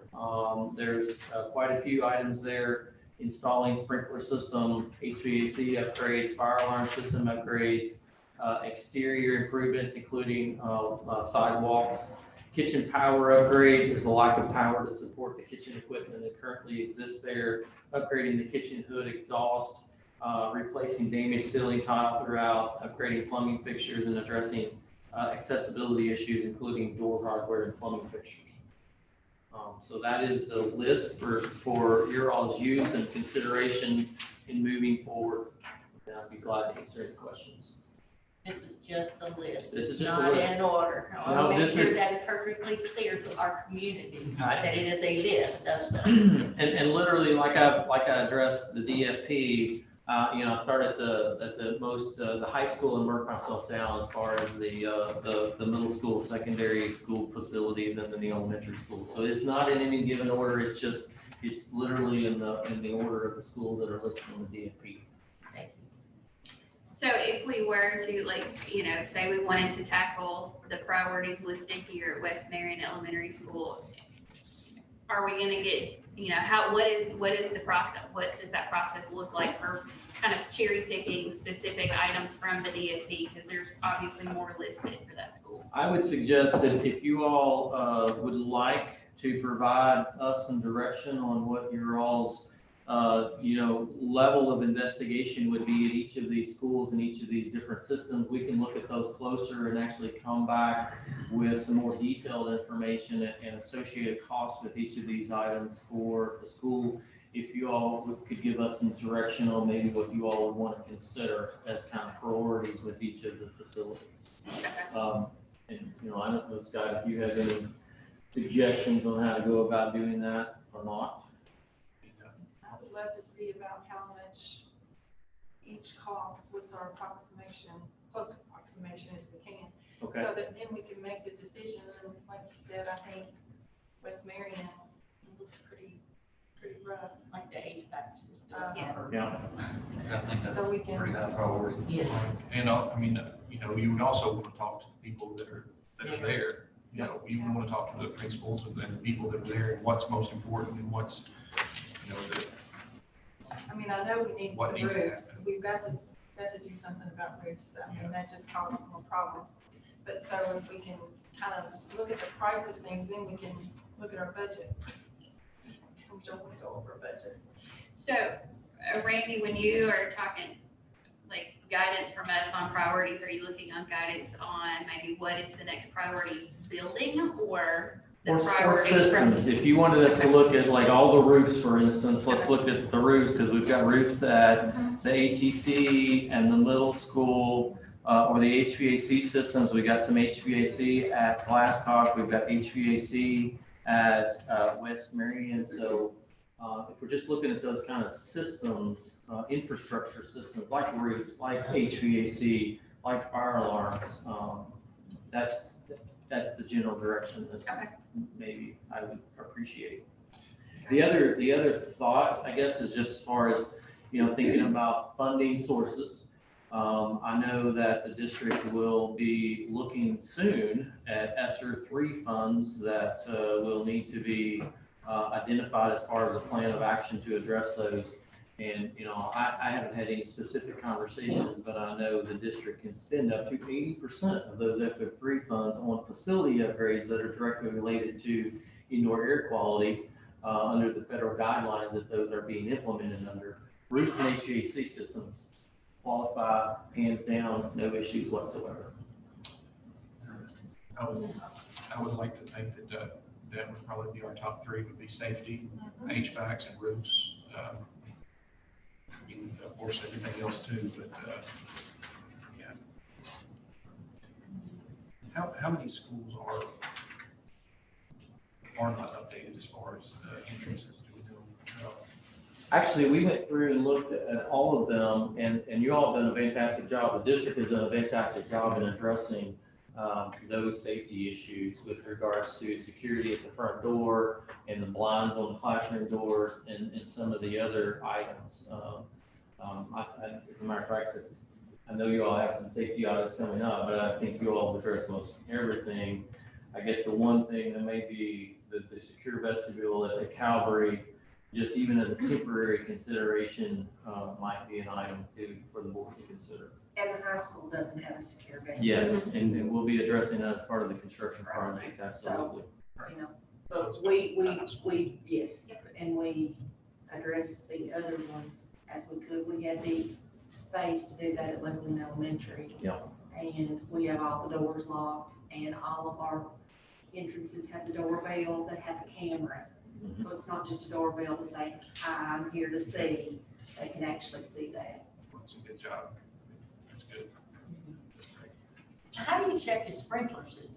I'm just curious. How do they know they work and they don't work? Because I know in some hotels they don't work. How do they check those? Well, see if they work or not. they actually have to be inspected on an annual basis. Yeah. Yeah. I just wondered. You have to, and then depending on where you're at, or some years, you have to take your heads off, have them checked and inspected. So that's another thing in Glasgow, it's an issue. But yeah, those two facilities in particular don't have a sprinkler system. Glasscock does not have a sprinkler system, and West Marion does not have a sprinkler system. And they were built in a time period where those were not necessarily required by the building code at the time. Building a new school period today, the building code requires that as a system. On the temporary security for the lobby at Calvary, I know that building on our DFP is listed as transitional, and they typically don't like you to invest funds in a transitional building. So, how do are we gonna come up on any roadblocks that would? I feel confident that we can navigate that with KDE, just based on the fact that it's a potential security and safety issue. And there's actually some school security funds out there that may be able to assist in paying for that. Okay. So revenue source too. Which, silly question, but is it something, and just not knowing how that works, but is any of that, would that be transferable from the old school to the new school, depending on how it's set up? Any of the doors or the, whatever, the hardware, stuff like that? Yeah, potentially, maybe the hardware or some of the technology that we could incorporate. Does it have a video phone? They all do. Every school, main all these buildings. Yeah. Including stuff. So it could be something potentially that could be transferable. It could be, absolutely. Okay.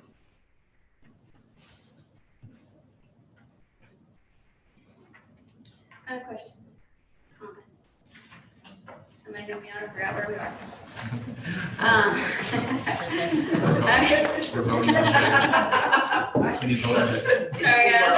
right, we're gonna vote on item 4J. All in favor? Aye. All right, I need a motion on item 4K. Make a motion to consider approval of bid alternates for Marion County High School renovation and addition BG 21-013. At the last board meeting, you all asked for us to come back with some itemized items to discuss. And so I've got some handouts here that will updated for you all to refer to. And after this, I will go through and kind of briefly summarize what all this is.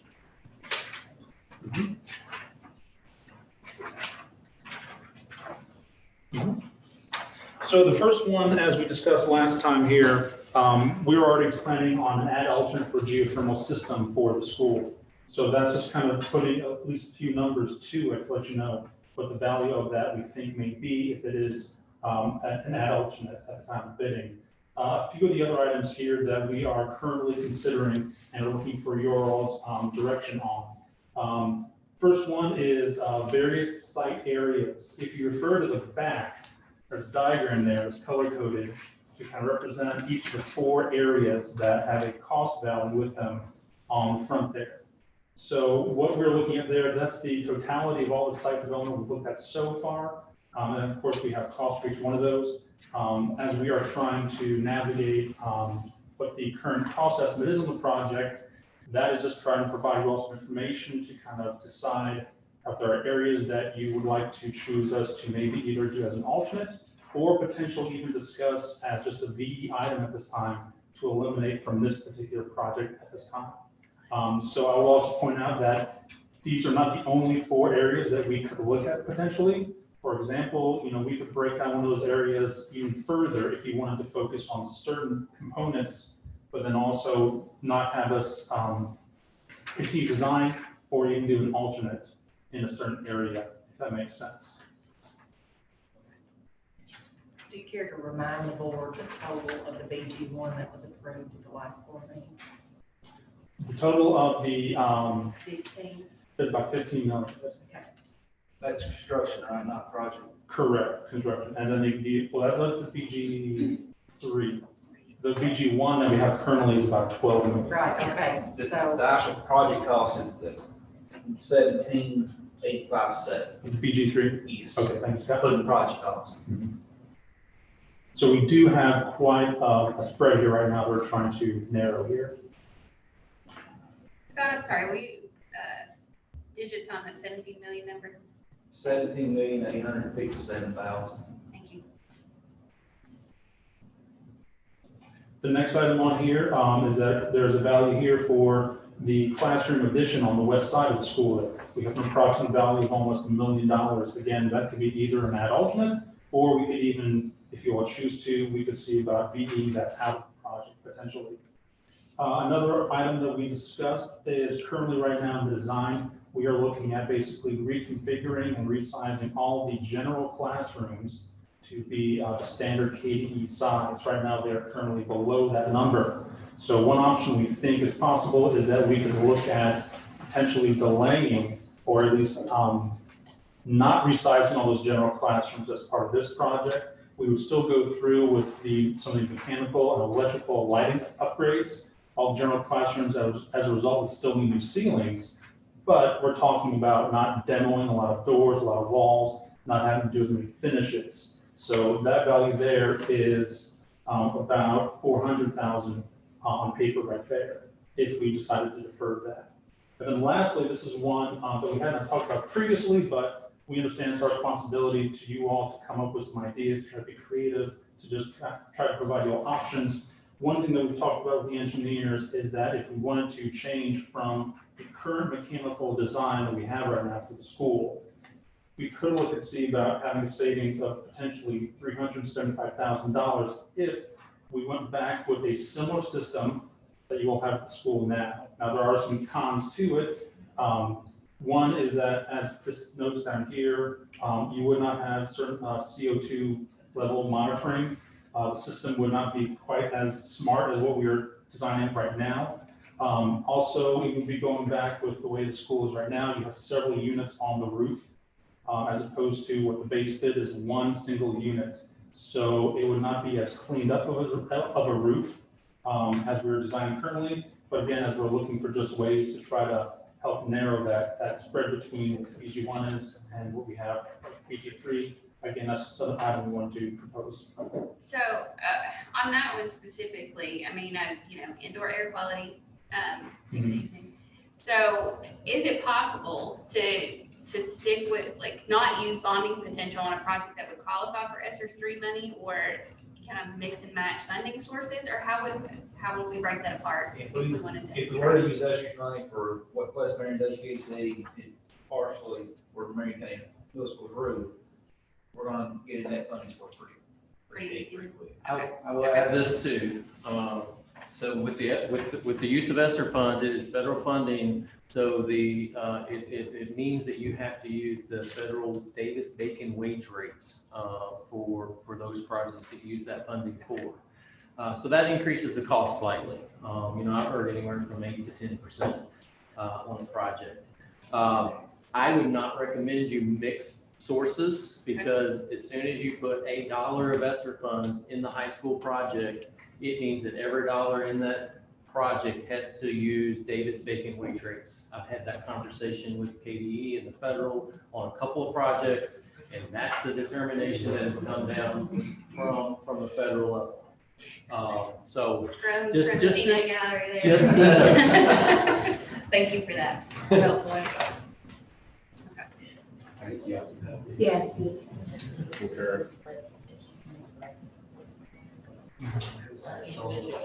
When we're talking, can we just speak up just a little bit so that everybody can? What I was saying is, ESSER funds would probably be more useful with Marion or Glass Hawk or.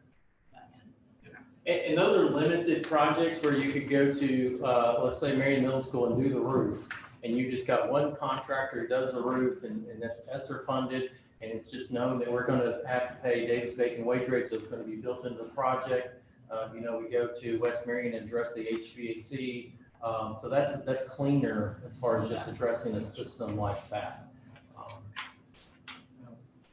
And of course, you just said it's just something else to add, but personally, I think in today's climate, cleaner air is better air. It's that's a health and safety issue as far as I'm concerned. Well, obviously, go back to the system we got. Go back to the system we currently have. We know it's going to present problems down the road. Yeah. It costs money in the long So I would think that 5 would be something we're probably not interested in, or for me. And so I think that's my question on this motion. We are simply approving this list, or are we selecting the items that we would want to identify as alternates? Selecting the items. These are all for your all's consideration, discussion. Okay.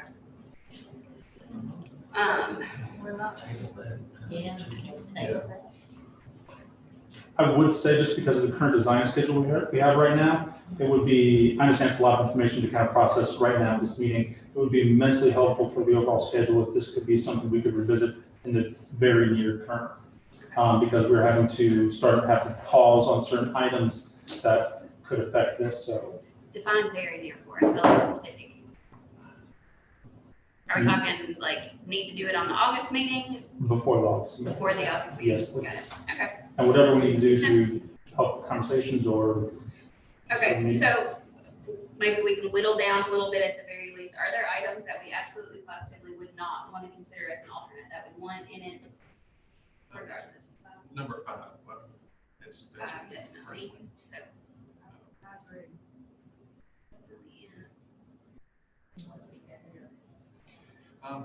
On number 2 there, when it says outdoor art, what are we talking about there? So if you look on the back there, and you see the yellow zone, right in the top corner here, there's an outdoor The art space. Correct. Okay, I was, we put a painting out there.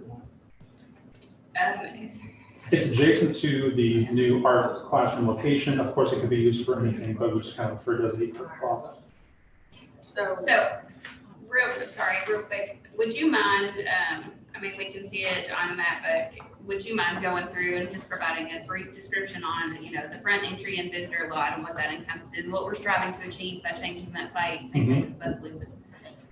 Sure, absolutely. So we'll start at the bottom in the red area here. So of course, the work there in terms of the site, it's going to be, we are providing a secure vestibule at the front entrance of the school now. So there'll be some site work as a result of that. We're having new sidewalks to relate back to that new main entrance. There's obviously several plantings around here, and then most significantly is the redesigned visitors drop-off loop with dedicated parking and stacking ability so it doesn't get out to the road as it is. Continuing around clockwise, we'll go around to the left-hand side here in the yellow area. Of course, that's a lot of site work that is required for not only the new addition, but then of course that outdoor art classroom and spaces that I described earlier in the top corner there. The green zone directly to the north of the school, there is some work that's going to have to happen regardless because we are doing work out there in the mechanical yard and then also for the ag outdoor space. But then there's also a lot of design work done in terms of kind of equally addressing that north main entrance with kind of new pavings, similar fashion as we're doing to the south of the main entrance there. And then finally on the top in the blue area, that was looking at trying to find ways to better separate visitor, bus, student traffic with some paving, some striping of the current parking lot. So, I mean, on those, when we're talking about the site areas on there, when you think about those, the front entry and the visitor lot, as well as the bus loop, encompasses safety concerns with regard to pedestrians going across those lots, as well as keeping traffic off of the lane and out of the street. So those two site whatevers, in my mind, would take priority.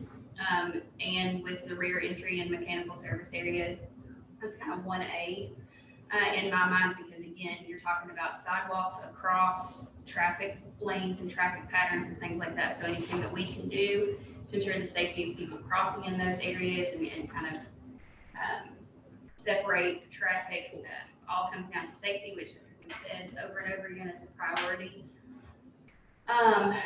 While it pains me as an art person to say this, I would say that the outdoor art and addition site becomes kind of the lower priority. It's one of those things that I would absolutely love to see happen on this project because I think art is critical. It's important.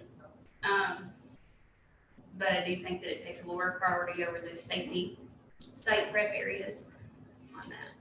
How easy would that be, let's say in a great world, we find 227, can we come back at a later time? Is it gonna be where the building, where you're gonna be able to have that building where that could be added? I guess you're asking is to make it part of a separate bid. Is that what you're saying? Yes. Like, keep it. Just the outdoor art classroom? Yeah, I agree. I think I would love it. That's my thing. I think it would be great for the kids. I think it would be great for the adults in the community. I'm a great believer in it. But when we're looking at things like roofs and the breathing of our students and faculty, and we're looking at really the function of the building. The location of that would be very easy to come back at a later time. If that was the leader for this project, I mean, you've got plenty of exposure to come in there and install something like that in the future if you wanted to. And if we don't delete it from the project, it would be a matter of making it an option to bid on in addition. Would you do that as an alternate? Yes. Alternate. So, that could be a possibility. I mean, we would still be paying for the architectural design and all that stuff. It'd just be an alternate when it comes to bidding, and who knows, maybe the funding would be there. I don't know. I mean, and just looking at this list, like the ones that I would, and this is just me, that I would consider bidding out as an alternate is item number 3, that addition. So we've talked about that being an easily identifiable alternate bid, as well as the outdoor art area being an additional alternate. The rest, and I guess Geothermal? Yeah, the geothermal as well. So, those are the 3 kind of alternates that make sense to me. I think to delete the enlarged classrooms, it's the way that shows we are touching a significant portion of this building. That's the way that we're gonna see this money. You can see it with those bigger classrooms. So that's not something that I would be in favor of taking off this high school project. I think that's the way that we see how we've touched a significant portion of this building. So theoretically, you're looking at close to $2 billion there as alternate bids. And then leaving, basically the safety features and as well as air quality in the classrooms. When you said 2 million, I do want to point out that the geothermal, which you're including in there, that was not included in the base that we gave. That's that alternate. So if you're looking in terms of savings of reducing our BG3 estimate, what you've talked about so far would be the outdoor art and then the addition. Yes. So 1.2. Right.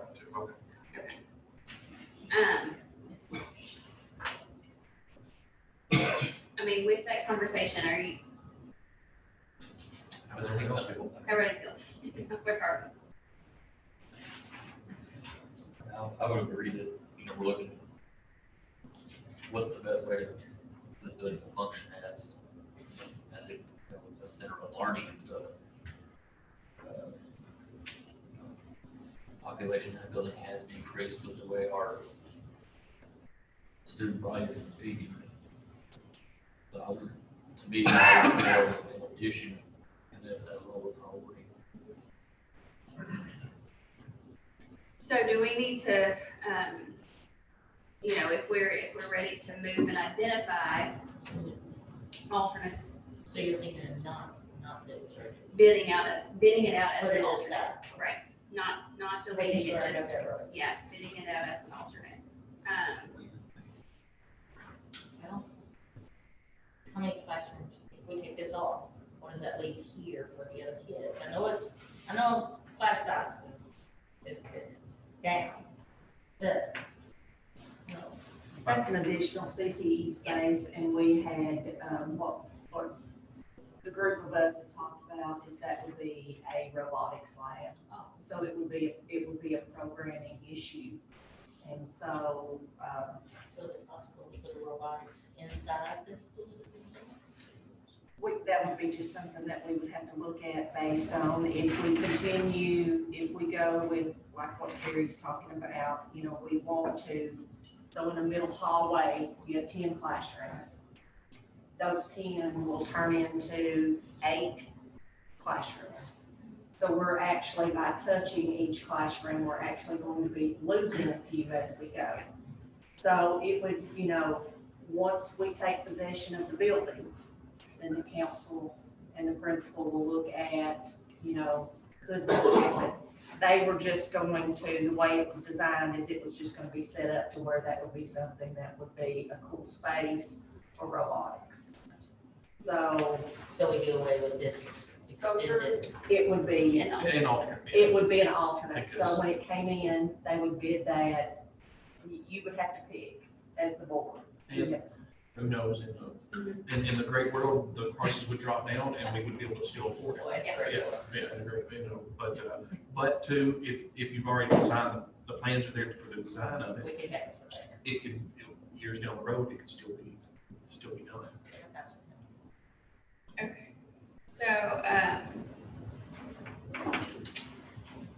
think we have to kind of whittle it down. so Joey, I think, you likely need to update your motion Okay. to identify the bid alternates specifically. Okay, you want me to go through them specifically? Yeah, just Okay. identify those. And if I make a mistake, let me know. Go for it. All right, consider approval of bid alternates to make, for the Marion County High School renovation additions, to include number 1 geothermal system as a alternate.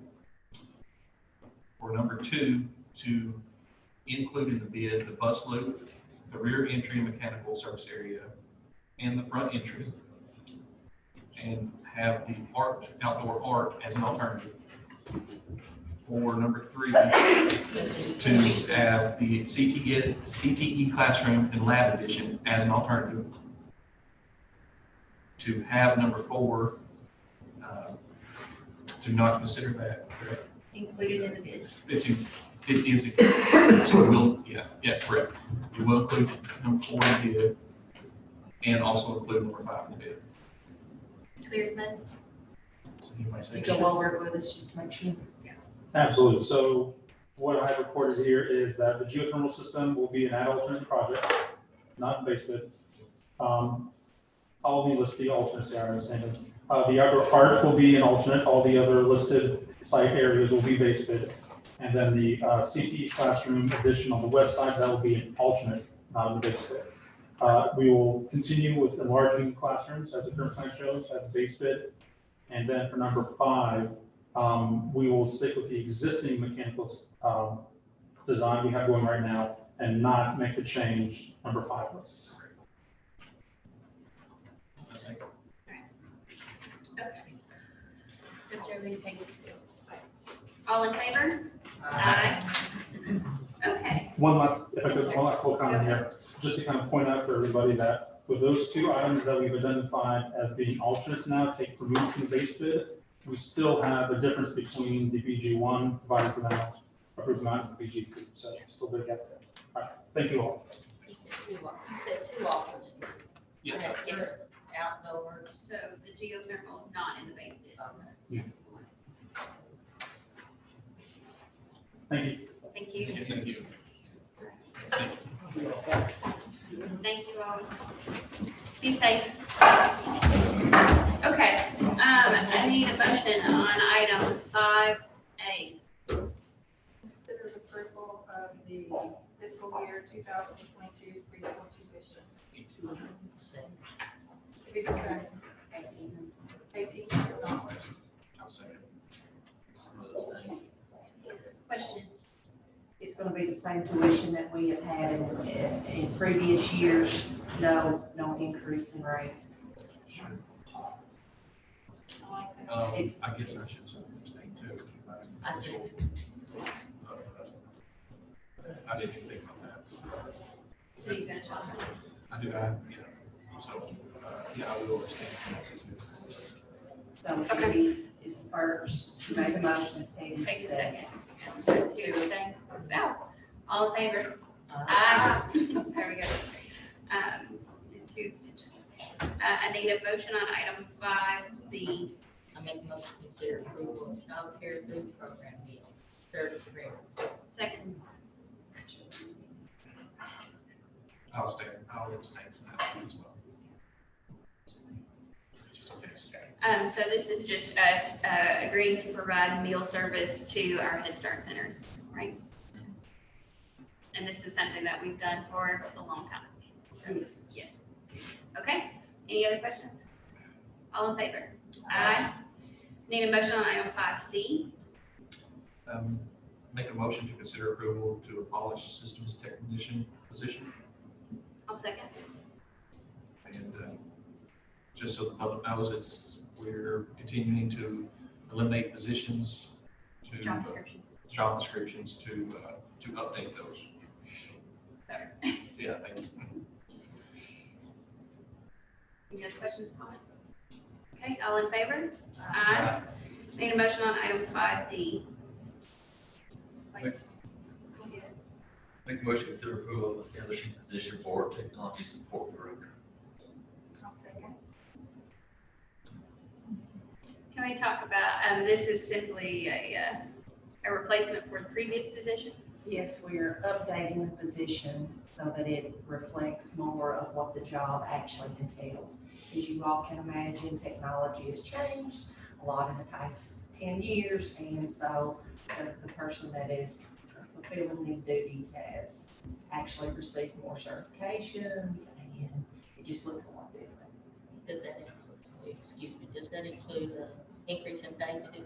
That was a part of this, it was a part of the approved salary schedule that we did in June. Thank you. Yes, ma'am. Other questions? All in favor? Aye. Need a motion on item 5E. I'll make a motion to consider approval of the job description for Technology Support Director, attachment 2. Questions? All in favor? Aye. Need a motion on item 5F. Consider approval of fidelity bond for board treasurer in accordance with ABE regulations. Second.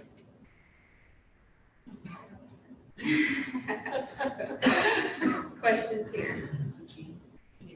Joey and Jim.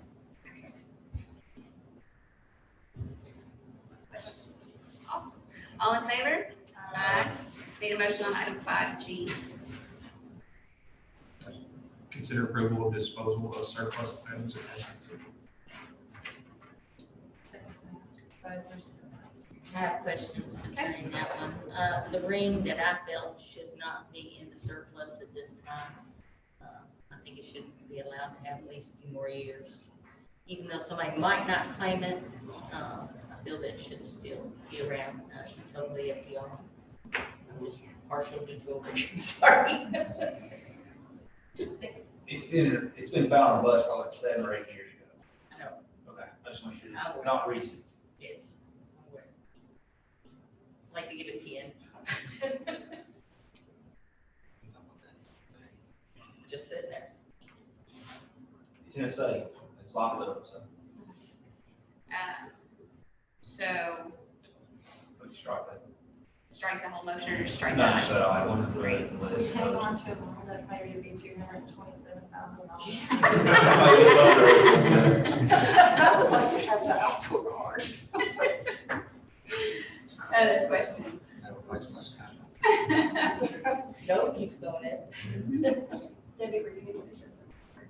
Or just had a question? No. Okay. Sorry, guys. All in favor? Aye. I need a motion on item 6. These are consent items, so Do you want us to read them all? Or can we- no, just motion. I'll make a motion to consider approval of student learning and support consent items 6A through P. I have a question. Wait, got a second. Okay, sorry. Second. Okay, now I have a question. Due to the fact, let me back up. The code contract is also on here. I have a problem due to the fact that the board has not been fixed. From my understanding, ball field or something, and they are supposed to maintain it in the contract? Is That's that? not, that's not right. They just provide, they give us a donation, and we can choose to use it money for that kind of stuff. They don't actually provide the services. I just wanted more clarification of that because it was brought to my They attention. provide, they, in their contract, they send us an annual check. We could use towards scoreboard or anything like that, but the agreement is if we put anything up, they put a Coke logo on it, but there's no services as far as. So we are supposed to do That's it correct. for it. Okay, thank you for You're welcome. clarifying that.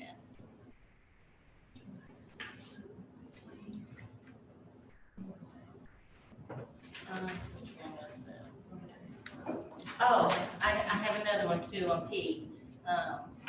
Putting a person's name on leave without pay. I feel that that's wrong, but I wanted more clarification on it because due to HIPAA, you can't put names on anything, and why would we put it on here?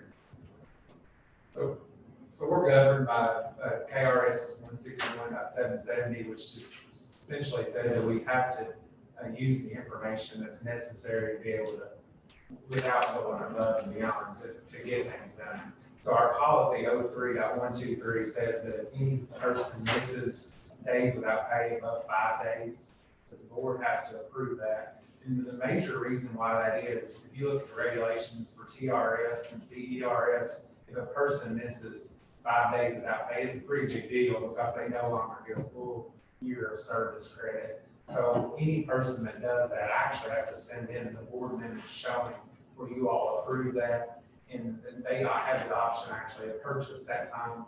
So it's really more for their benefit than it is ours because, that obviously affects their retirement. And, we've had to go back as far as 20 plus years and send this information into retirement systems. And this is not a new practice. I mean, typically when somebody goes on maternity leave, their name is included. Yeah, And any kind of leave like that, their name is included in these motions. So it's not retaliatory. I just wanted to make sure we had information there. Other questions? All right, all in favor? Aye. Okay, item 7 is acknowledgement of personnel actions. So acknowledged. Item 8, motion to go into, yes, okay, need a motion on item 8. Make a motion to go into executive session for preliminary discussion of superintendent's performance evaluation pursuant to KRS 61.810 for meeting requirements by law in closed session and KSR 156.5576.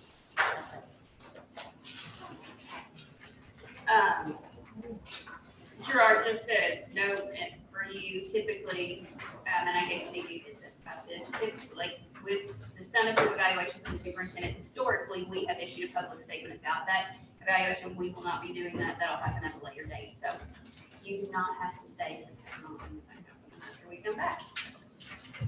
But if you would like to, you're more than welcome to hang out with us. Okay, all in favor? Aye. We're now in executive session.